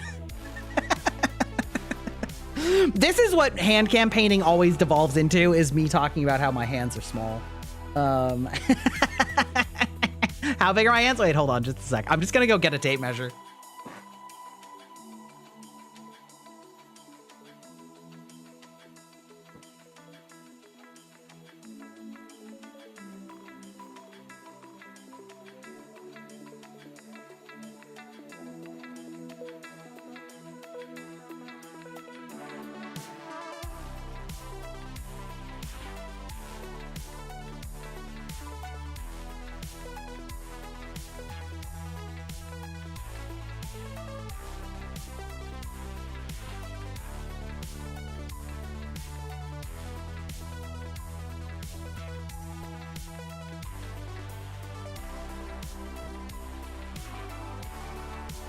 Okay, we're back. We've returned. Oh, you know what? Another pro tip for minis, people. Another pro tip. Blue tack. I believe it's BLUTAC or TACK. It's used for like regular painting needs, but it's basically like a small putty.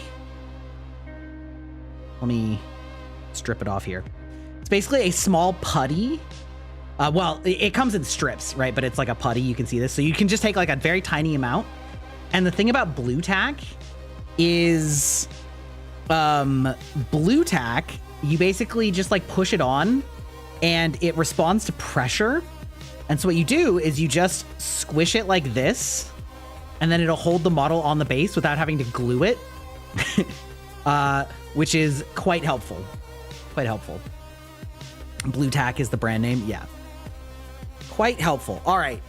Here, we'll do an official on-stream measure here.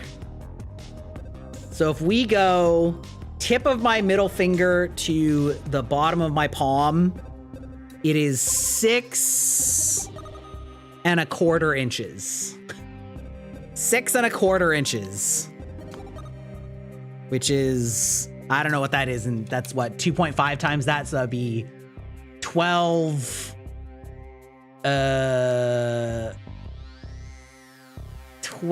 15 centimeters? Not the measuring contest? Yeah. 15-ish centimeters, give or take, from my middle finger all the way to the bottom of my palm.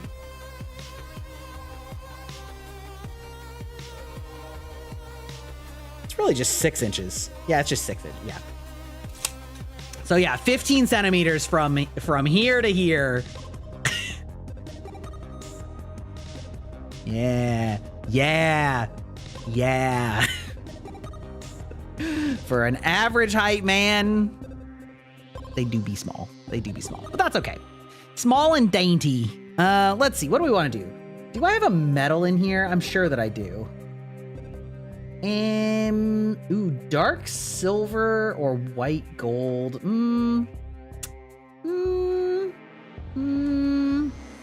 Let's do dark silver. That's good enough.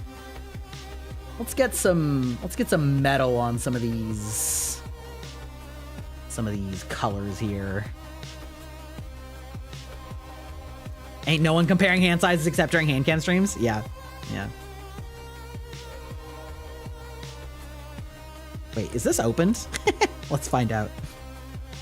It's not the classic I'm squeezing and nothing's coming out. Has it been opened before? And the answer is no. There we go.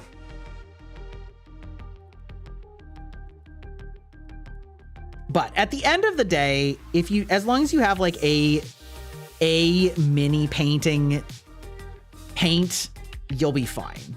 Like, whoop. Okay, that was a lot.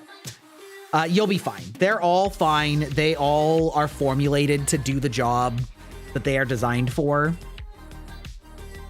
which is painting minis. So you'll be fine no matter what. All right, we're gonna put some paint on all of our swords here. Now this one's gonna be a bit of a pain because it's got bandages all over it, because of course it does. the edgelord's version of the Buster Sword, which is already kind of an edgy sword. But that's okay. We're just gonna... So this is what I also mean by painting the deepest spot, right? There's tons of crap on top of this sword, and painting this sword is gonna make me like hit the legs of the model. And so I'm painting this sword before I paint all of those other things so that I only have to paint those things once or maybe twice, instead of having to like fix the stuff on the sword.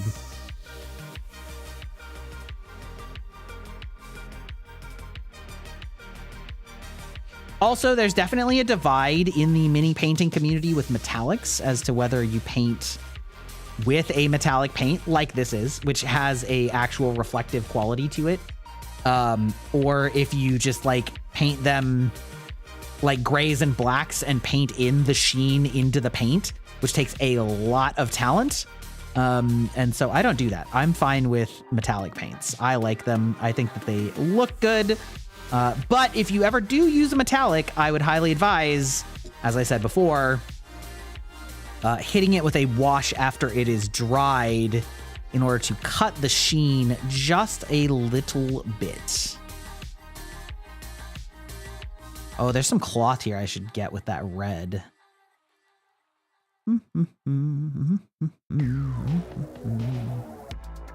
Ooh, actually, if I remember correctly, I think that the handle on the Buster Sword is red too. Bonks! It'd be cheaper if you already have a good air compressor. True, true. If you already have an air compressor, then an airbrush is a lot cheaper. That's true. Non-metallic metals, if you want to look that up. Yes, that's right. NMMs.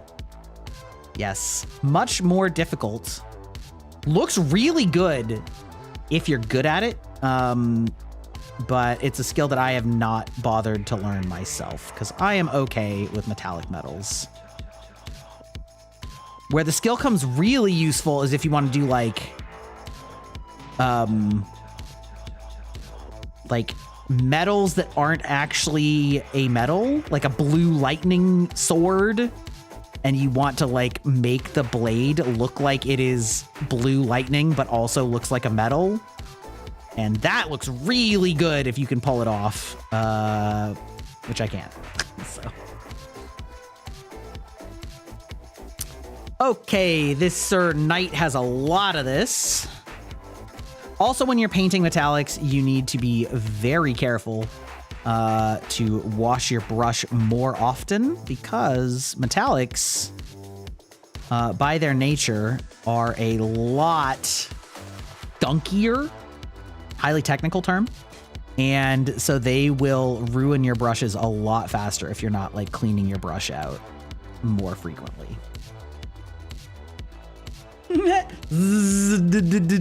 Thanks, cat.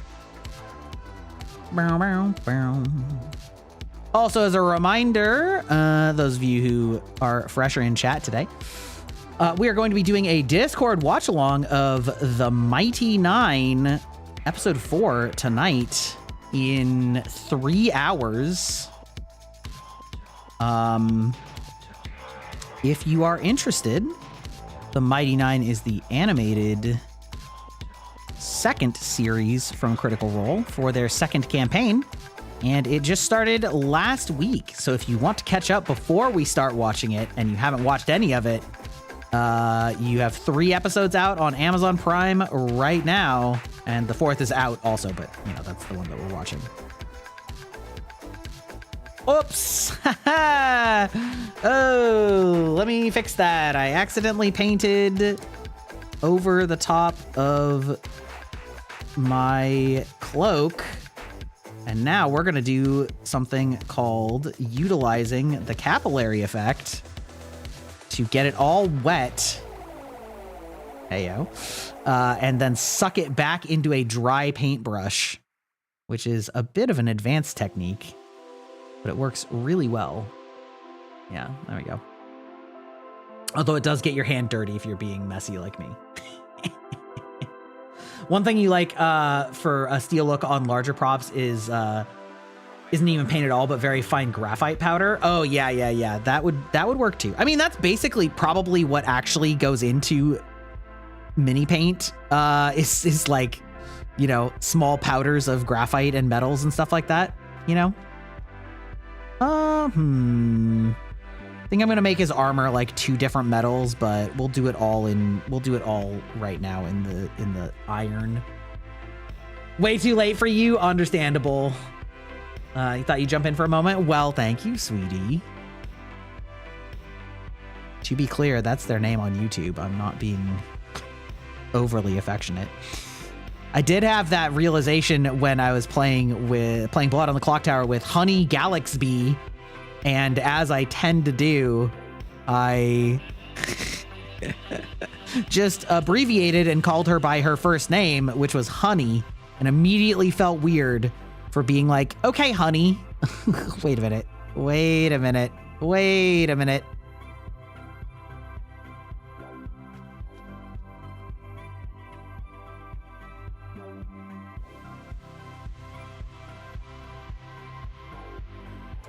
Also, if you're worried that you're going to suck at mini painting, first of all, you might, but that's okay because I also sucked when I first painted minis. Let me tell you, sorry, I have to paint a little bit farther forward than I would comfortably be doing. Let me tell you, let me show you all, my first mini paint was real bad. It was real bad. I can actually pull it up because I posted it long ago on Discord. But if you just stick with it, you will improve astronomically. I can tell you that right now.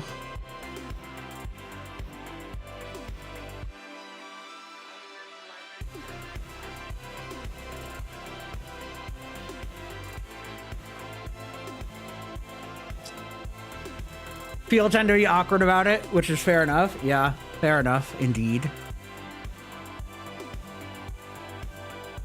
I mean, I tried to not be awkward about it, you know, but I felt awkward. I felt awkward. Let's see, where... Oh, this is actually perfect. Wait, hold on. Is it one older, or is it two... newer? Oh, nope, here.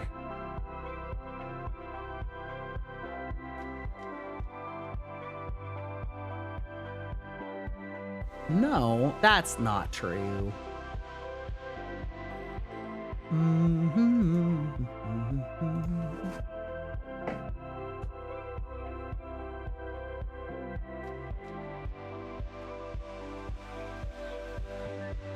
Damn it, Discord, why you gotta be like this?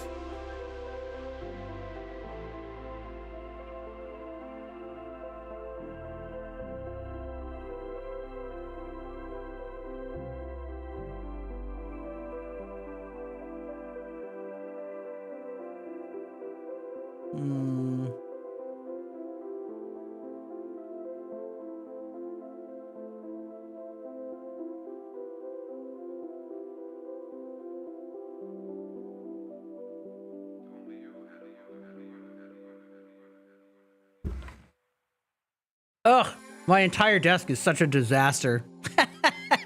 Just with all these paints and stuff on it. Oh, just a sec. Let me go. We're searching for models. Here we go. I knew I saved it. I knew I put it in the Discord. Yes, that's fine. Every time this comes up, I just like resave the image again. All right. Yeah, you want to see my amazing first War Machine or Warhammer model? Behold. Behold him in all of his majesty.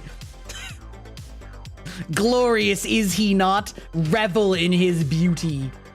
Revel in his beauty. Here, I'll put it over my face so that YouTube can see it. Oh, put it over my face, but like not pin it to my model. Yes, that was my first ever model. Isn't it amazing? Isn't it so good? Isn't it incredible? You would totally believe that this is the masterwork artisan.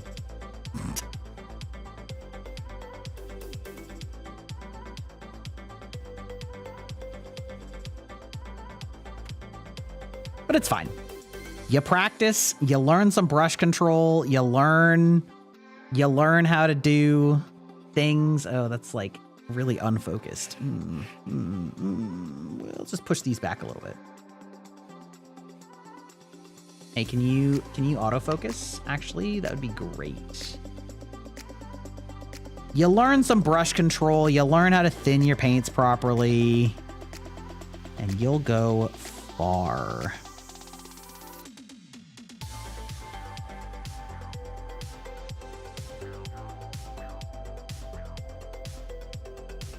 Bow, bow, bow, bow, bow, bow.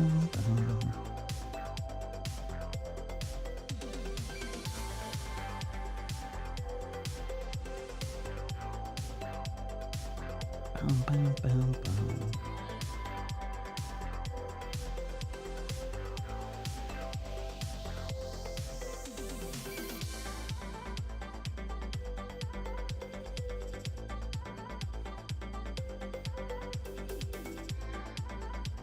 Little hard to see. It's a little blurry, so my apologies for that, but we'll get you a chance to focus in on it when I'm not trying to paint it at the same time.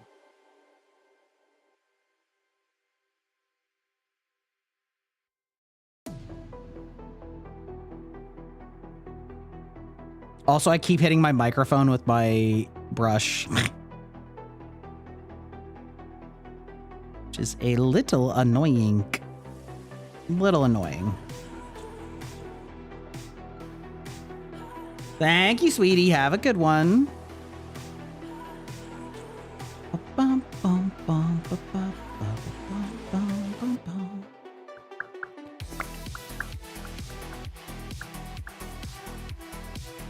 Let's see, so I haven't touched that helmet at all. My brush keeps hitting things like I'm playing in a pool hall that like has walls too close. You know what I mean? Have you ever done that? Have you ever played like pool at a place that is not actually properly spaced for pool? And so like a bunch of the sides you actually can't hit from properly because you run into the wall.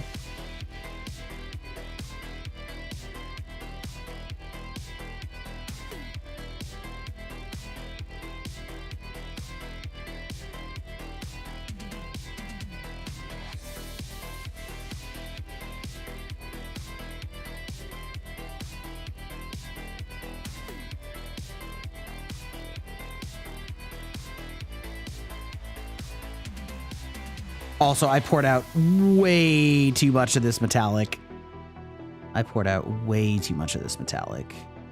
That's okay.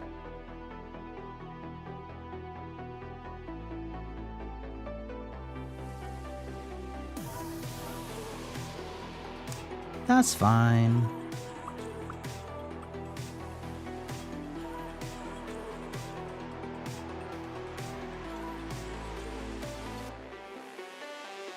Let's see, what is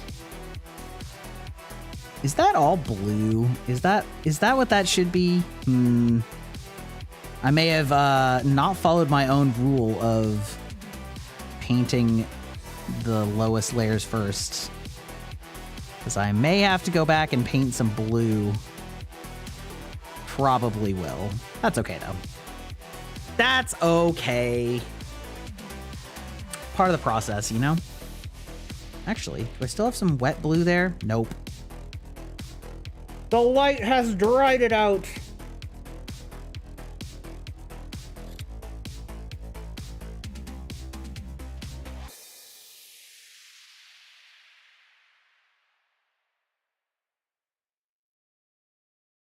Also, as a general rule of thumb, you probably just need less paint than you think.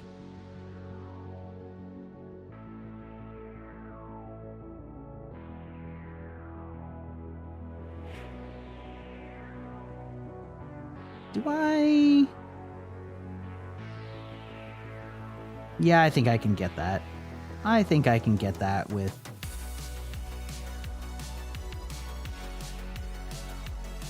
sufficient brush control.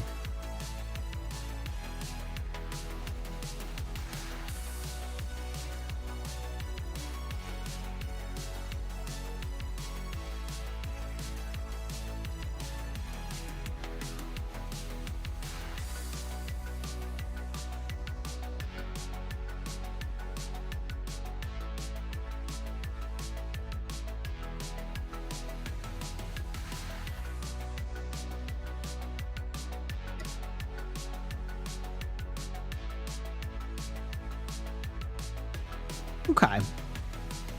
Okay, so this dude is ready for his other colors and or metals.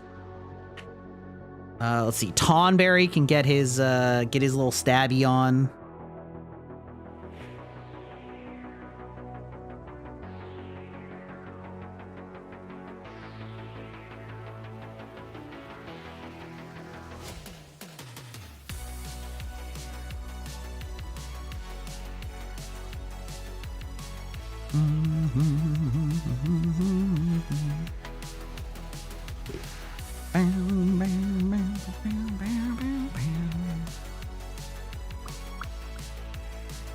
Hey, then we have the Edgelord. The Edgelord, Dark Knight or whatever. The Dork Knight. Okay, we're just gonna paint all of the sword that for now.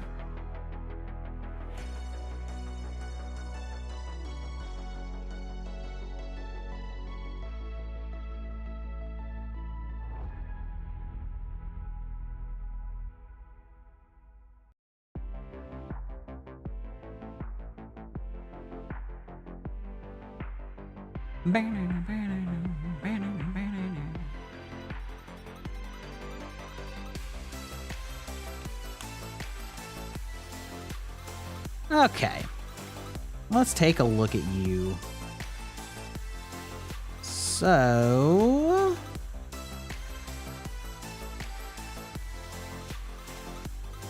and get some of your chainmail in here. Gonna get some all down your front greaves.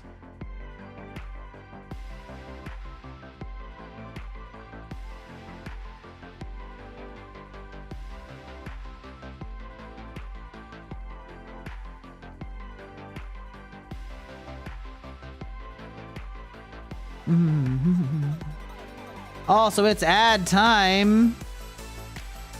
We paused during the game, but this isn't a game. This is the real game. The Game of Thrones. No. I am, however, going to be taking a pause for a bathroom break and things like that. Of that nature. Things like that.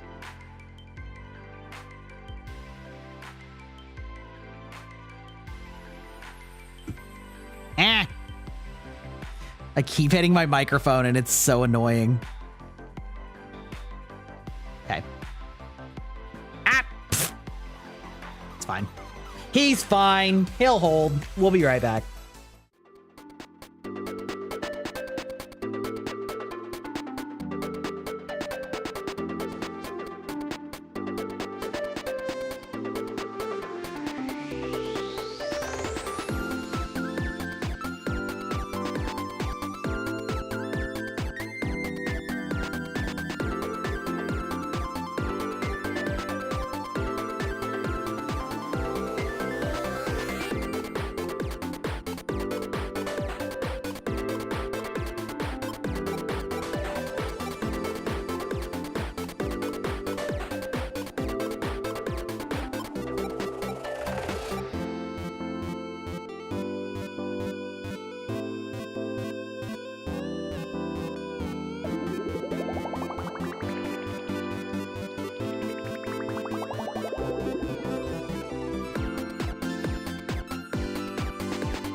Okay, we're back.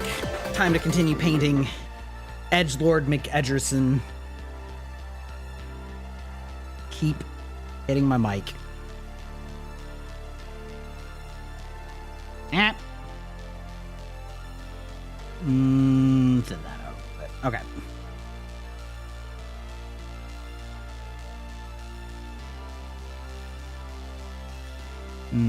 That's still a little thick, but that's okay.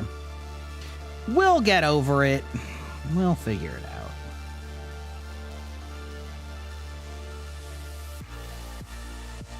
Sometimes I do have difficulty, like, knowing what the hell I'm looking at.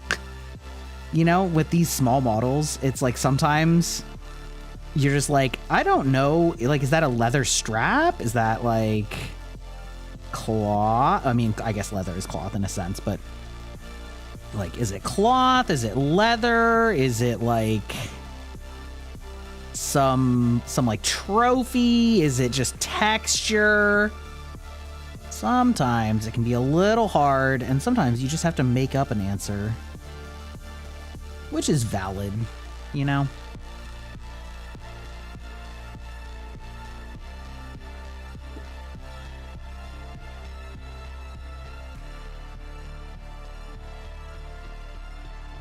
But it's been a hot minute since we've done one of these streams, and I was feeling really chill today. And that / like, not entirely chill. That's kind of a lie, actually.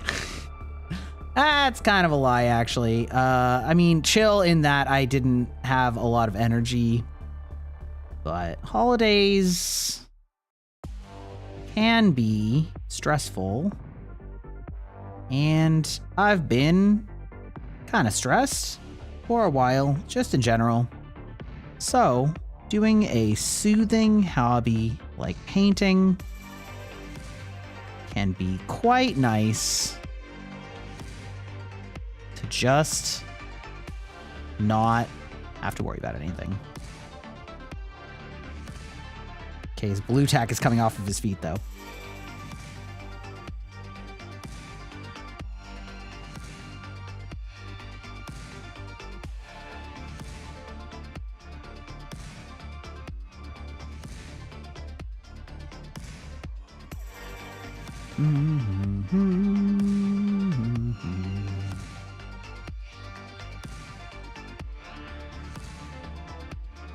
Okay. I think that's all the armor on this gentleman. This gentleman.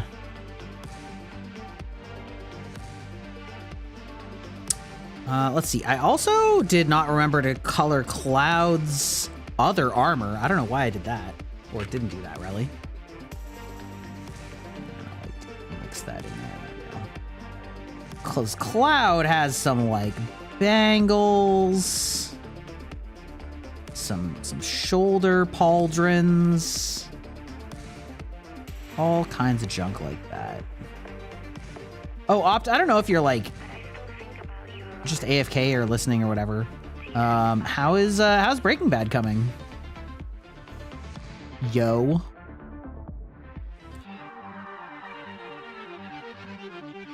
I'm Skylar White, yo. It's not Cloud Strife, it's Nimbus Conflict. Yes, exactly. Is that what it was? I knew it was something like that. That was so funny.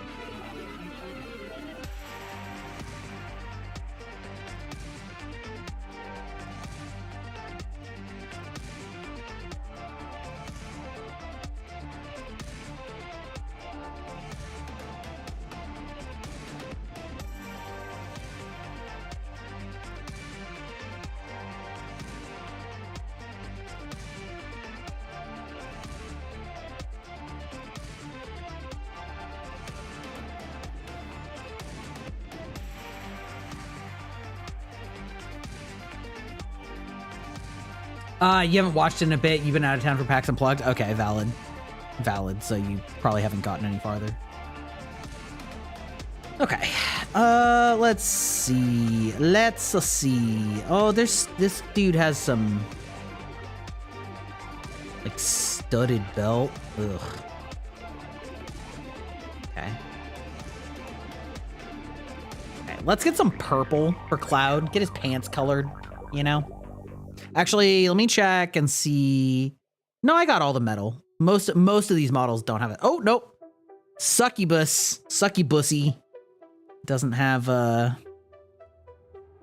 anything on her sword. Just waiting for one of my lurkers to come out of lurking and be like, sorry, I came back to Bussy, excuse me?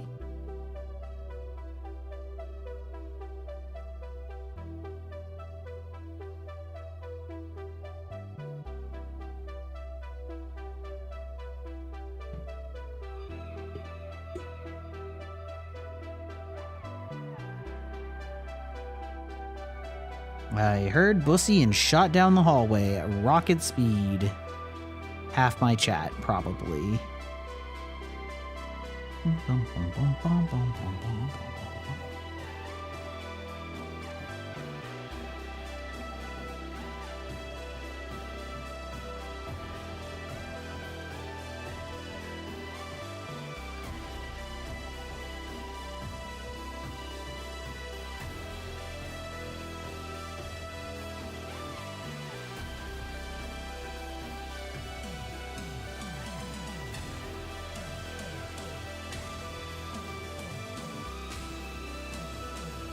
You just wish it didn't take, on Wednesday, we watched the new Stranger Things. You really liked it. They're doing some interesting things to set up the final conflict. You just wish they didn't take so long between seasons. Yeah, I saw that it ended on a cliffhanger, and I was shocked because I thought this was the end.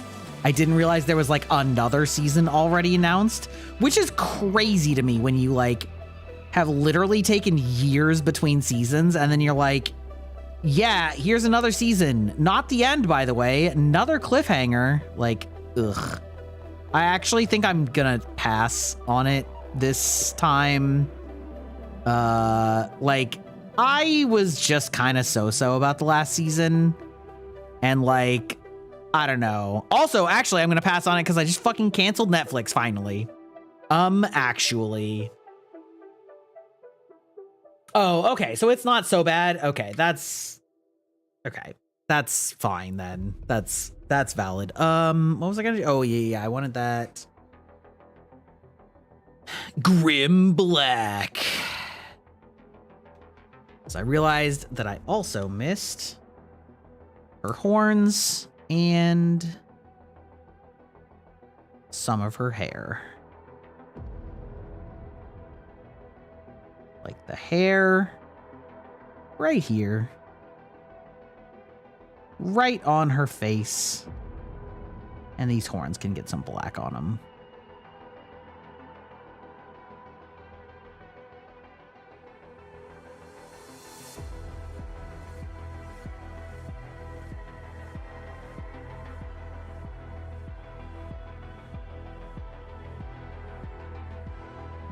You know, it's kind of funny. Because I'm doing this painting, what I'm really like noticing is that I'm noticing the chat from the little like Pokemon mascots more than I'm noticing it from like the chat, which is kind of funny. You're a little cheese that the streaming service famous for wanting you to binge shows and spacing out their biggest show of the year. Yeah, you know, if I'm getting completely honest, I actually miss episodic releasing. Like, I don't see why Netflix doesn't do best of both worlds. Like, they are a streaming platform, so it's gonna all be there. It's not like they have to take it off after each episode is done. You know what I mean? Like, what really sucked about episodic content a lot of the time was that you had to see it and then it was gone, right? And like, yeah, it's nice to binge, but I think I would rather, I actually like the community aspect of shows coming out. Wow, this black actually does look pretty good. Like, that black actually came out really good on her hair down there. I like the communal aspect of watching these shows. And like people getting hype about it. It's why it's like one of the big things that actually helped Dispatch a lot, I think. is that like it had time to build hype, which I think was really good for it, you know? Whereas like when it comes out all at once, it's like, yeah, you can binge it, but it also means that there's no internet discourse. Like everybody's just immediately talking about the entire series. And it's like, okay, so if you miss it, or like if you're not on it the instant it comes out, then you have to like disappear from the internet or you'll get immensely spoiled, which sucks. And even so, it's like, yeah, I don't know. Yeah, I think that something like the dispatch model where it does come out like just for a couple weeks, 1 week apart, and maybe, you know, maybe for Netflix they can do a hybrid where it's like they come out a week apart, but they do 3 episodes at a time. Like 3 episodes at a time a week apart is like a lot, you know, like 3 episodes in one go is a lot, you know? Hey Graham, how's it going? But like, I mean, what you're saying, Opt, is like, you know, yeah, like you don't, like they were known for binging and they're kind of like moving away from it, but also they're not doing it like 1 week apart. You know what I mean? Fuck snow. Oh, see, we get little enough snow and rarely enough that I like it when it's here because we don't have to deal with it most of the time. You know, kind of that nice like hybrid.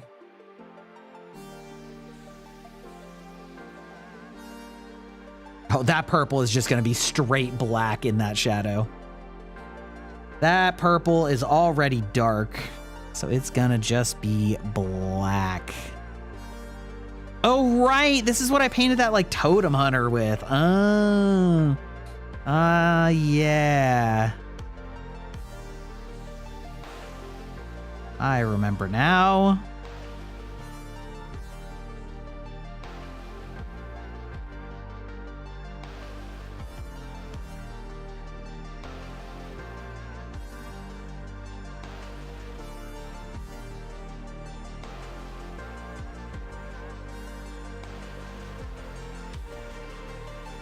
Oh yeah, speaking of my lessons in mini painting, another thing is that you don't need as small of a brush as you probably think. Like this is not a small brush for mini painting. And like I'm able to do all of this with it with like a fine sized brush.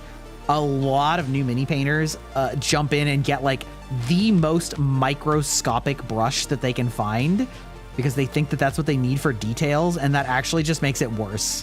Because if you don't have good brush control, then it doesn't make those small details look better. It actually is like almost messier, which is kind of funny.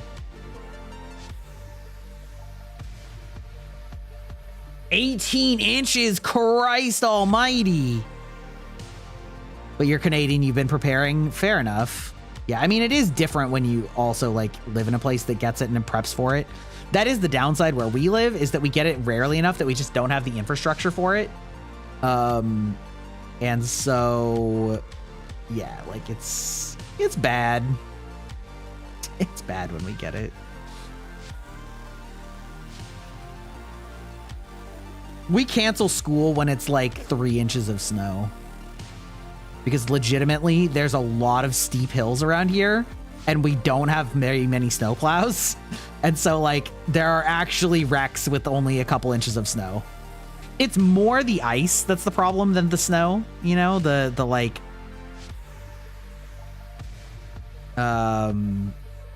the black ice that we get where it's, like, so thin you can't even see it. Okay, that's turning out to be about the right color.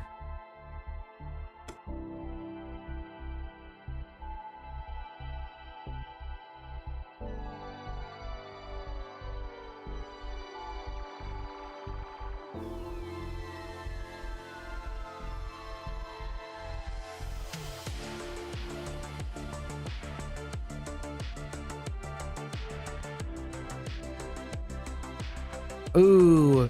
Cloud got some of that blood red in his face.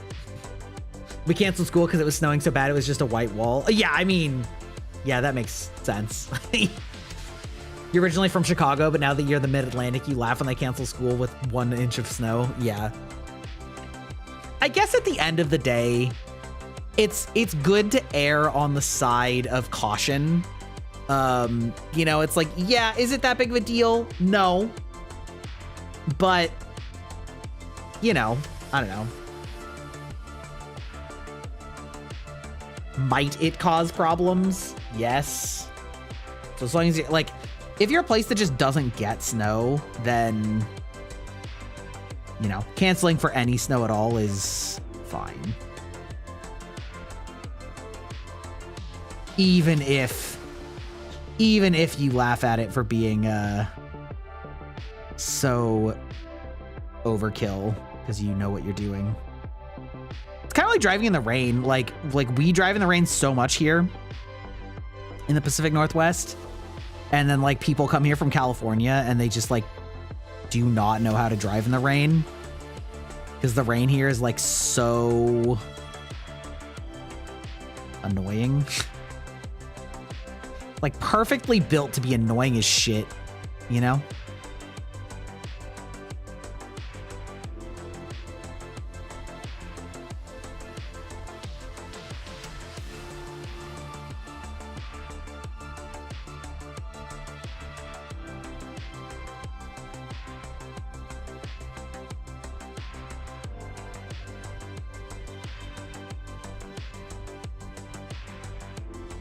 You know?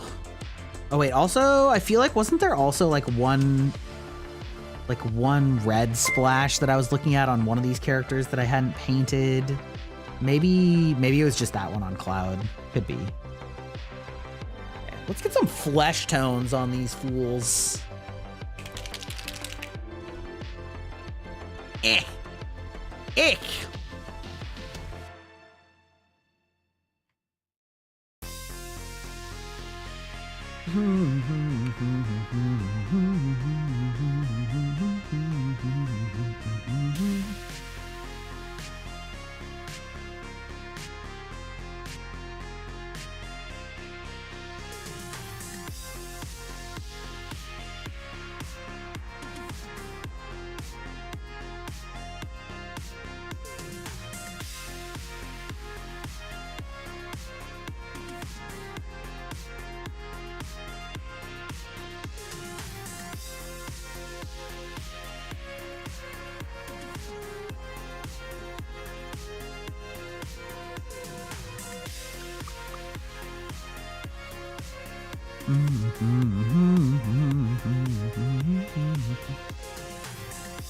That's a glove. This we can go a little bit more.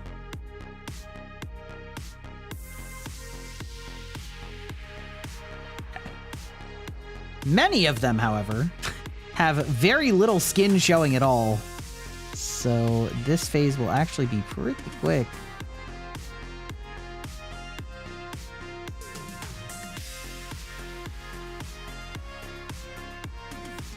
I think this guy's literally just his face.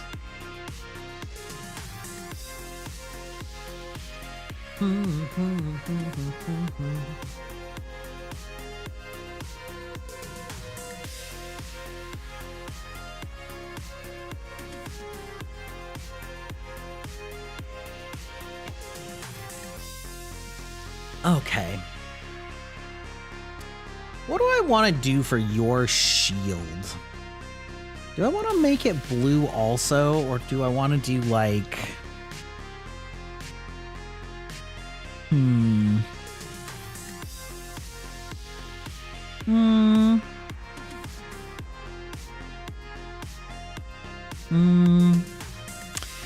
Really haven't decided what I want to do for that one. Let's get, while we're at it, maybe we'll start doing one of the browns. Let's see. Do I have a leather in here? So I don't really want to do like dark wood color. Gravelord, orange, gray, leather. Excuse me. Pardon me.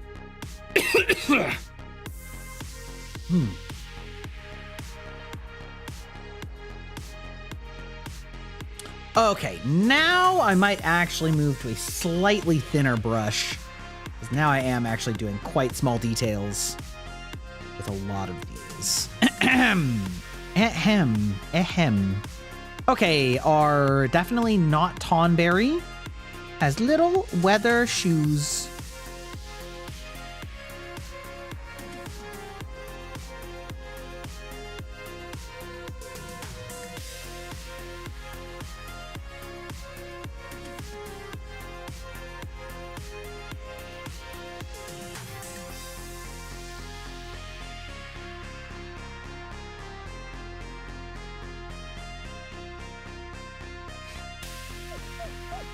Mr. Stabbins. Okay.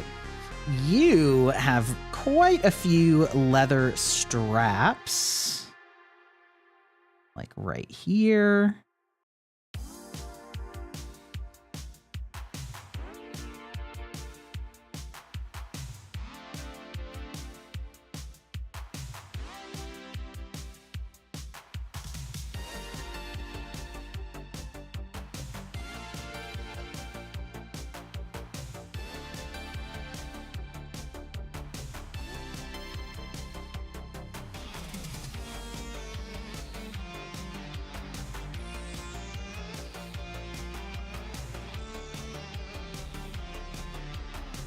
See, what else have you got on you that's leather? So you got those straps. Actually, maybe not too much leather on this one. Maybe just his belts. Oh, no, he's got leather straps in the back here. Okay. Right there.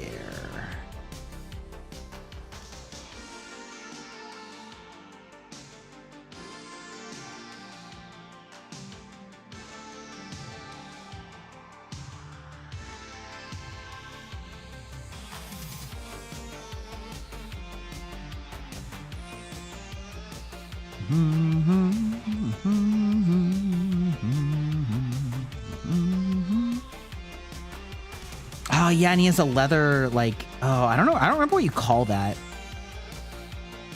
It's like there's like a leather, like, handhold spot on the, like, at the base of the blade of a hand and a half sword. Like, often on claymores. I don't actually know the name for that.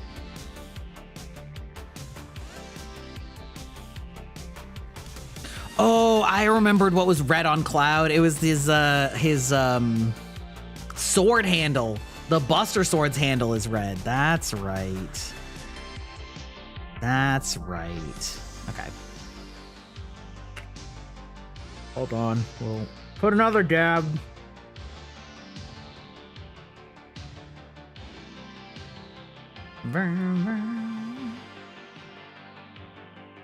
Okay. Right.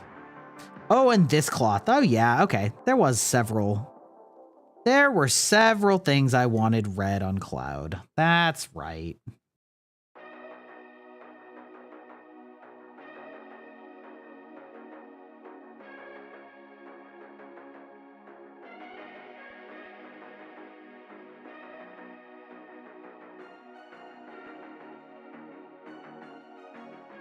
Did I not put enough? Amazing. Incredible.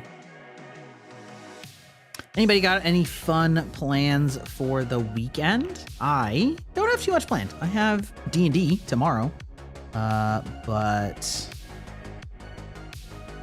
not much else. Not much else.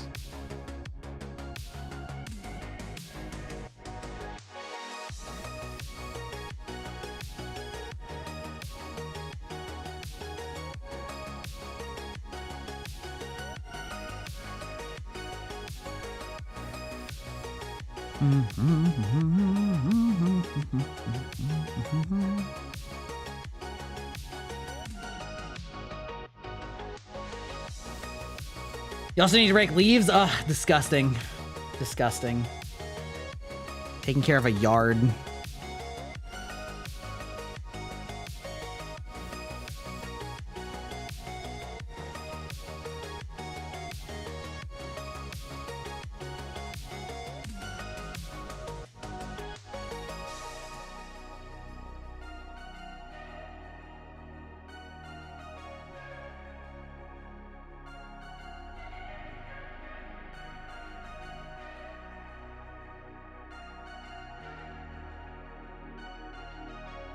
One thing I love about contrast paints is like it just gives you so much progress so fast.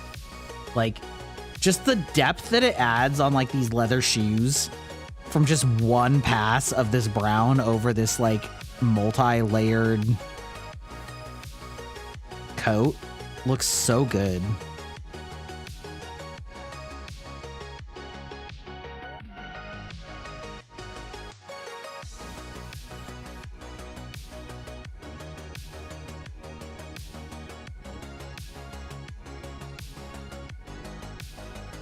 Let's see. Cloud, you've got Windows. I swear to God, I'm gonna end you. Oh, speaking of Windows and being a piece of shit, I saw like some comparison. I guess Windows recently came out with something about like preloading Windows Explorer, as in like your file explorer, because it was too slow. And like, first of all, that's fucking wild that File Explorer is too slow, which I agree, it is kind of too slow. But like it was still slower than Windows 10's File Explorer with preloaded Windows 11. Cool Minis, you're back from your trip and you're still sick? Oh, I'm sorry to hear you're still sick. Thank you. We're painting the minis that I bought at PAX several months ago, which is like the Steam equivalent of getting through most of your library. It just doesn't happen when you get it that quickly.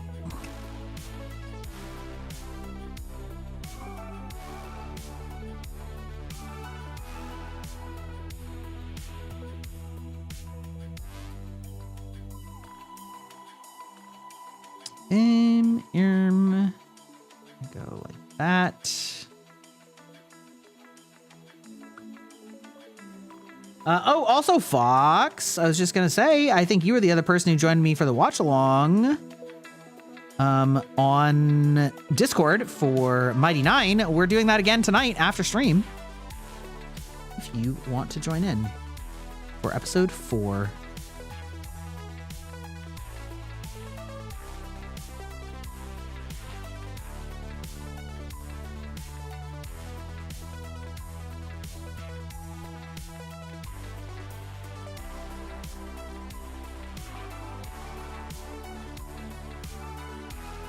You'll be there? Hell yeah.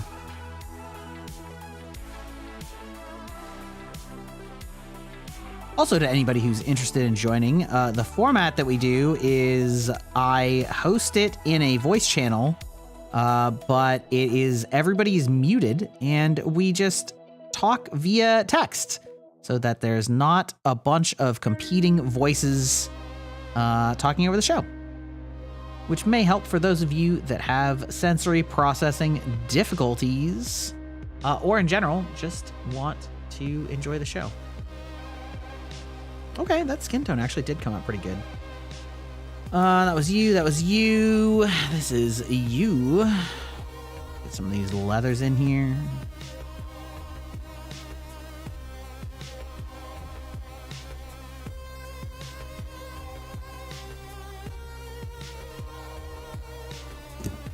God damn it. I keep doing that.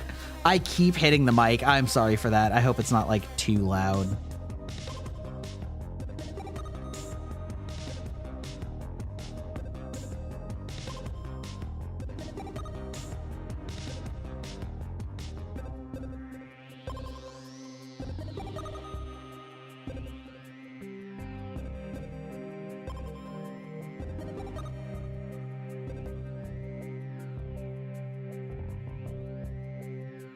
Realizing this is like still kind of hard to see. It's a shame. I don't know how people do such good like Handcam streams. Like, I don't know. Maybe one day.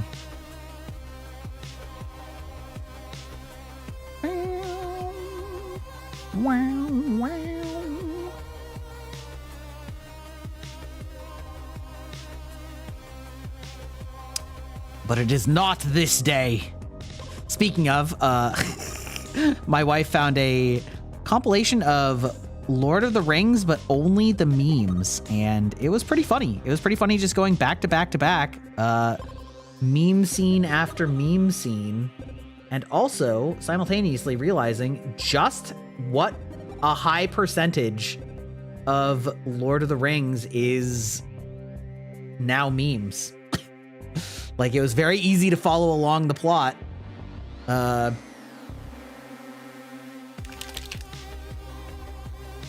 Yeah.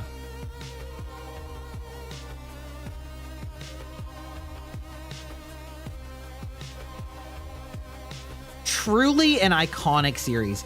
Yeah, maybe there should be, maybe somebody should make like should name like a,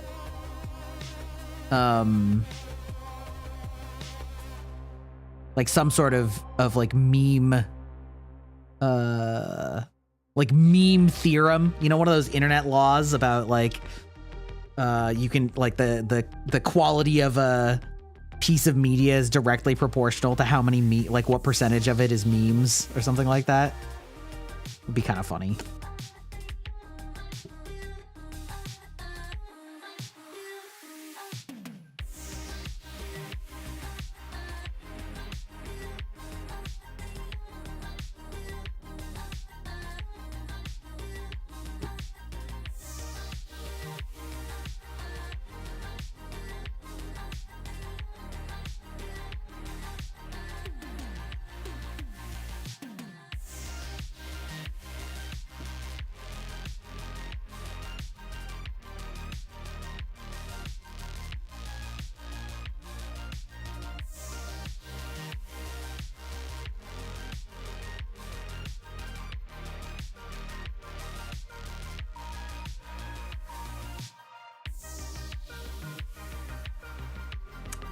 Cloud is gonna come a long ways once we like paint the sword colors, I feel.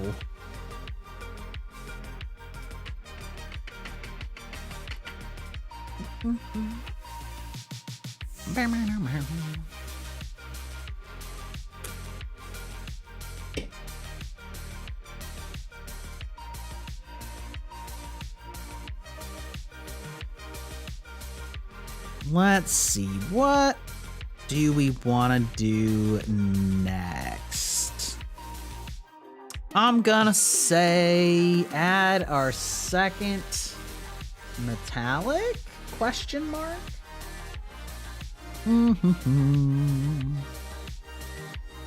White gold, rich gold, Balthazar gold. Yeah, let's go Balthazar gold.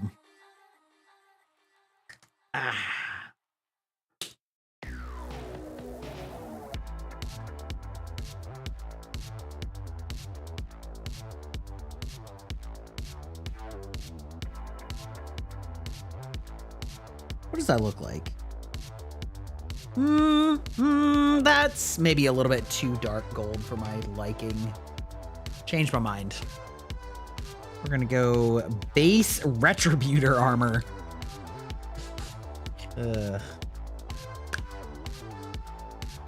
No, you know what? That's... I'll probably be okay when it, like, after I shine it a little bit.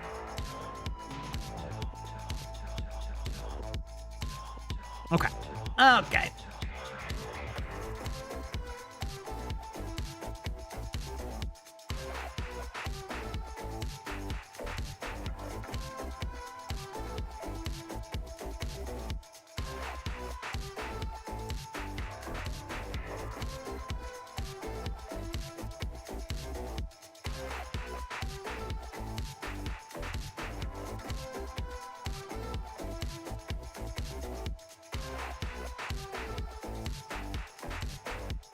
Bow, bow, bow, bow.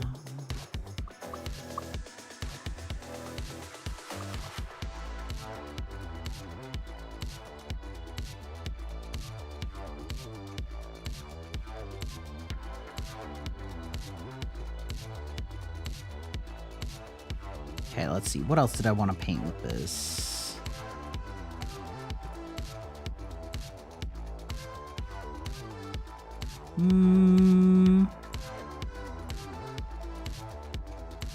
These.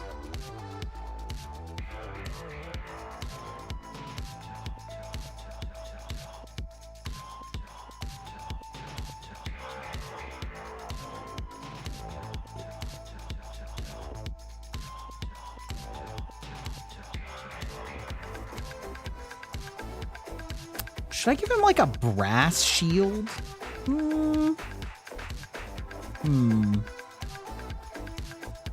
Maybe just like, maybe I will do his shield as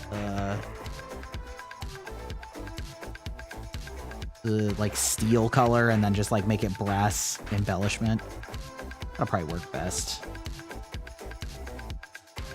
Okay, that's gonna take forever to do with this brush size.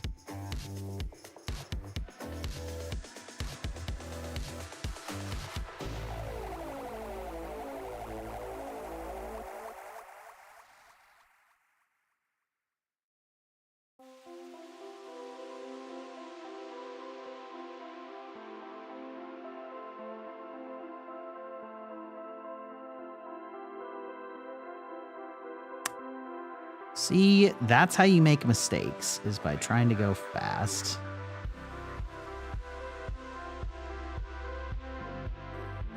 That is how we make mistakes.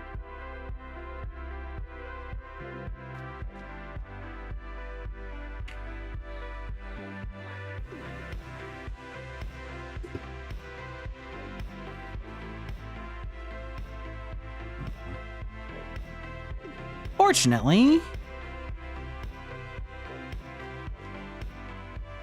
we can clean them up. Speaking of cleaning products, did you hear that the fucking ShamWow guy is gonna run for Congress? I hate our timeline. I hate our timeline. Why? Why do we live in this timeline? Also, I feel like that dude got caught and went to jail for like doing a bunch of coke. Maybe that was Billy Mays. I don't know.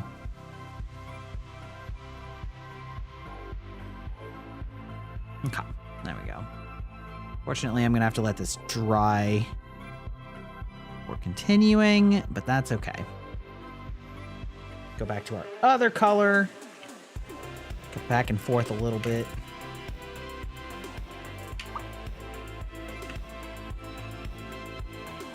Let's see. Cloud, did you have any like gold pieces that I wanted to do?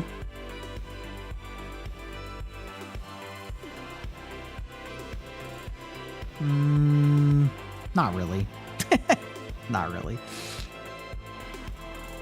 What about you, edgelord man? Yes, definitely see a couple.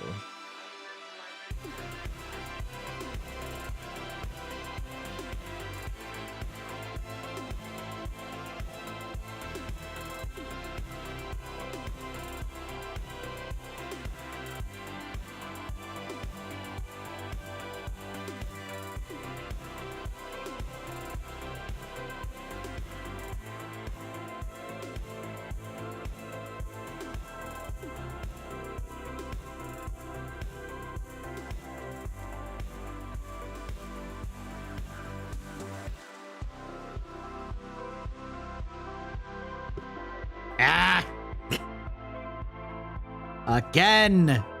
Hitting the mic. It's fine.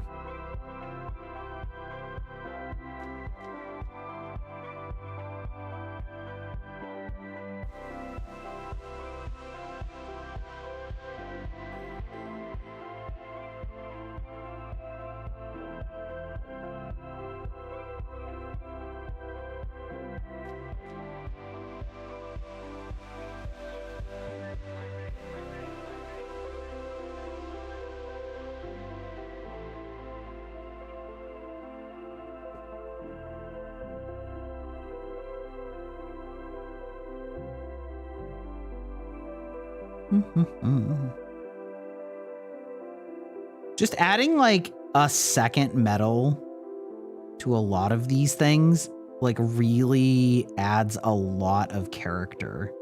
Ooh, I'm just now noticing that this is like, these pauldrons are like a cougar head or something like that. That's kind of sick.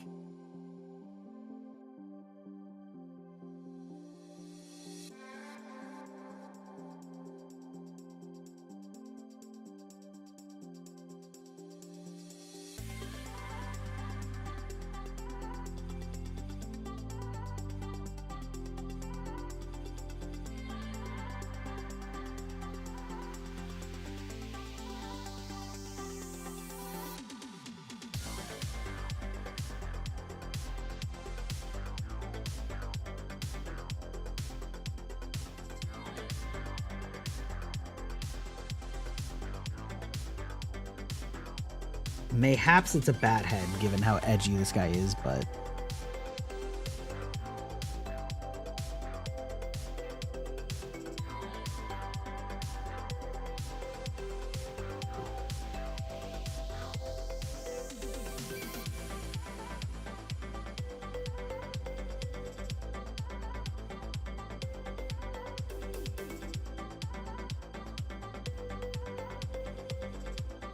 Ah, sorry. Slightly off camera.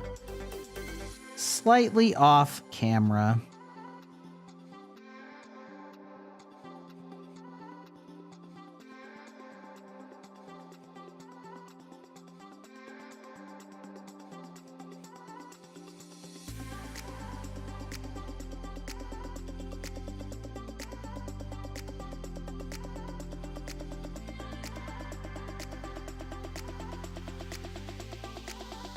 Okay, there we go.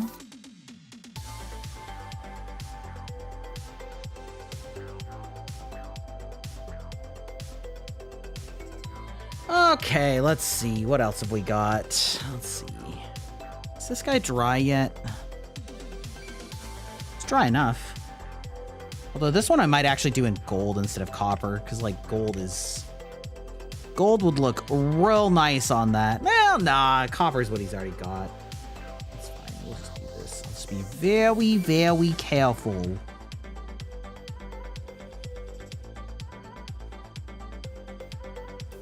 I immediately was not careful enough.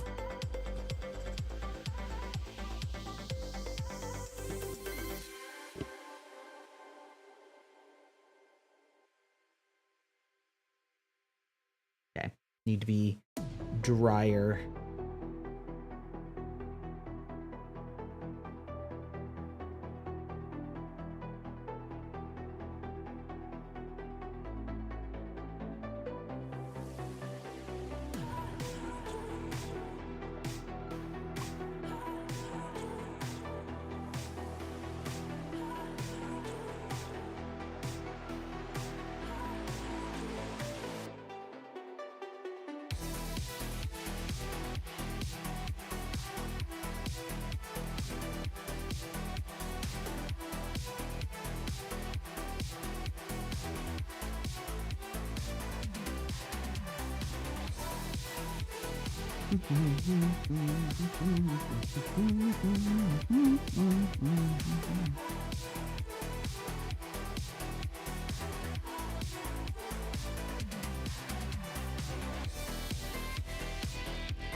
Yeah, that came out pretty nice.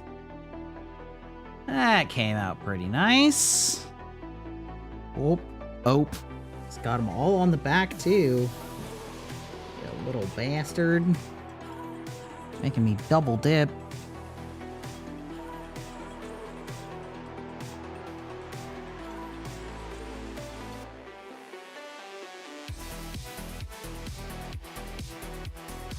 Whoops. Well, whatever.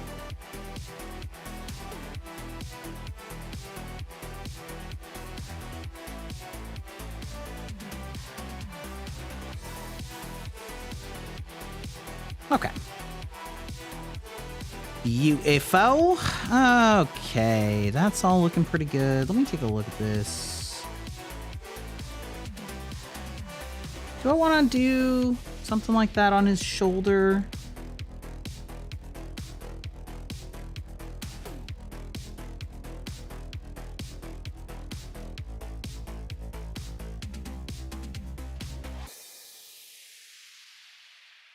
Would add some nice flair, I think.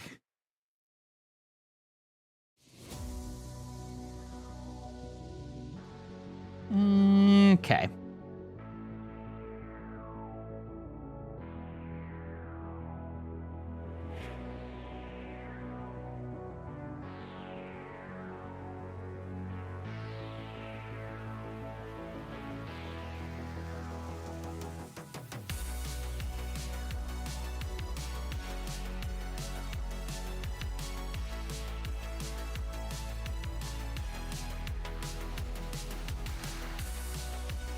Sorry, I kind of like lock in when I'm doing very delicate edge lining.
Okay.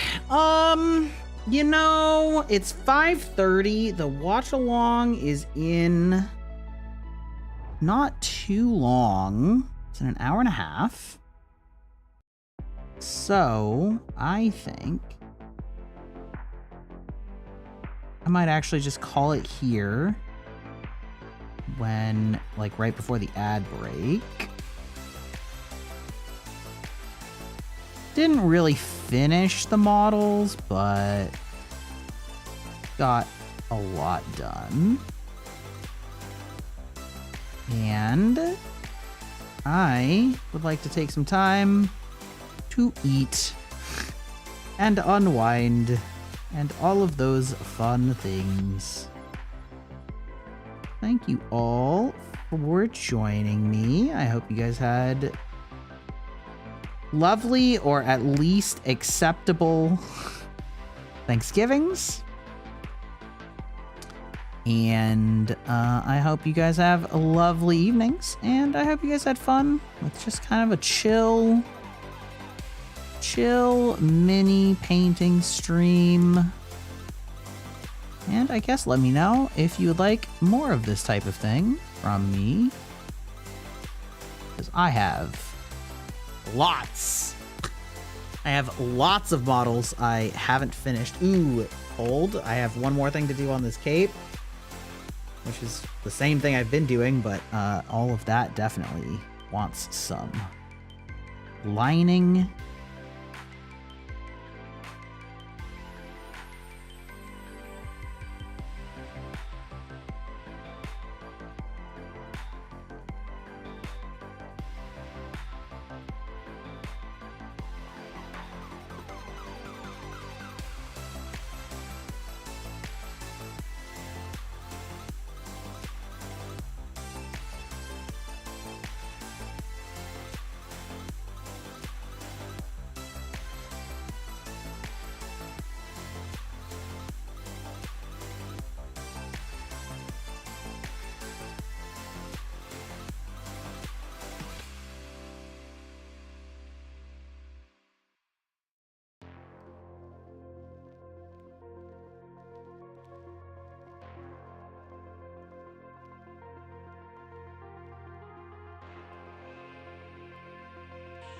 Dare I try that?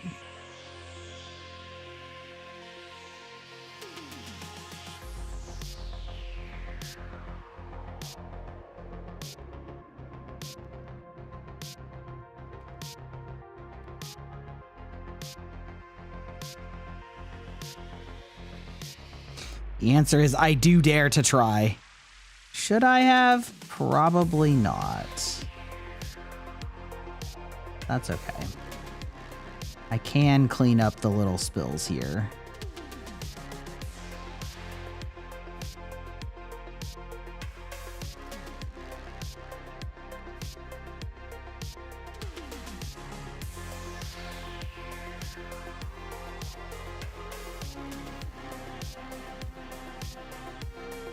Oh yeah, that was a big spill. Anyway, we're gonna look for someone to raid out to. And then we'll be back in an hour and a half with watch along on Discord. Boop boop.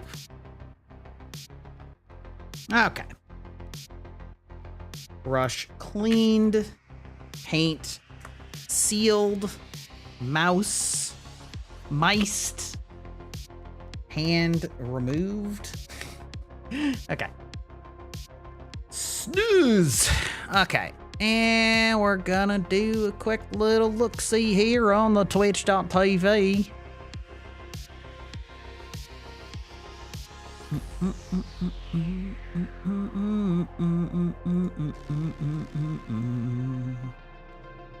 We're gonna send y'all over to someone who just started streaming recently tonight. So that's perfect. I'll send you over to you, Velveta. Have a lovely evening, everybody. And fuck you, ads.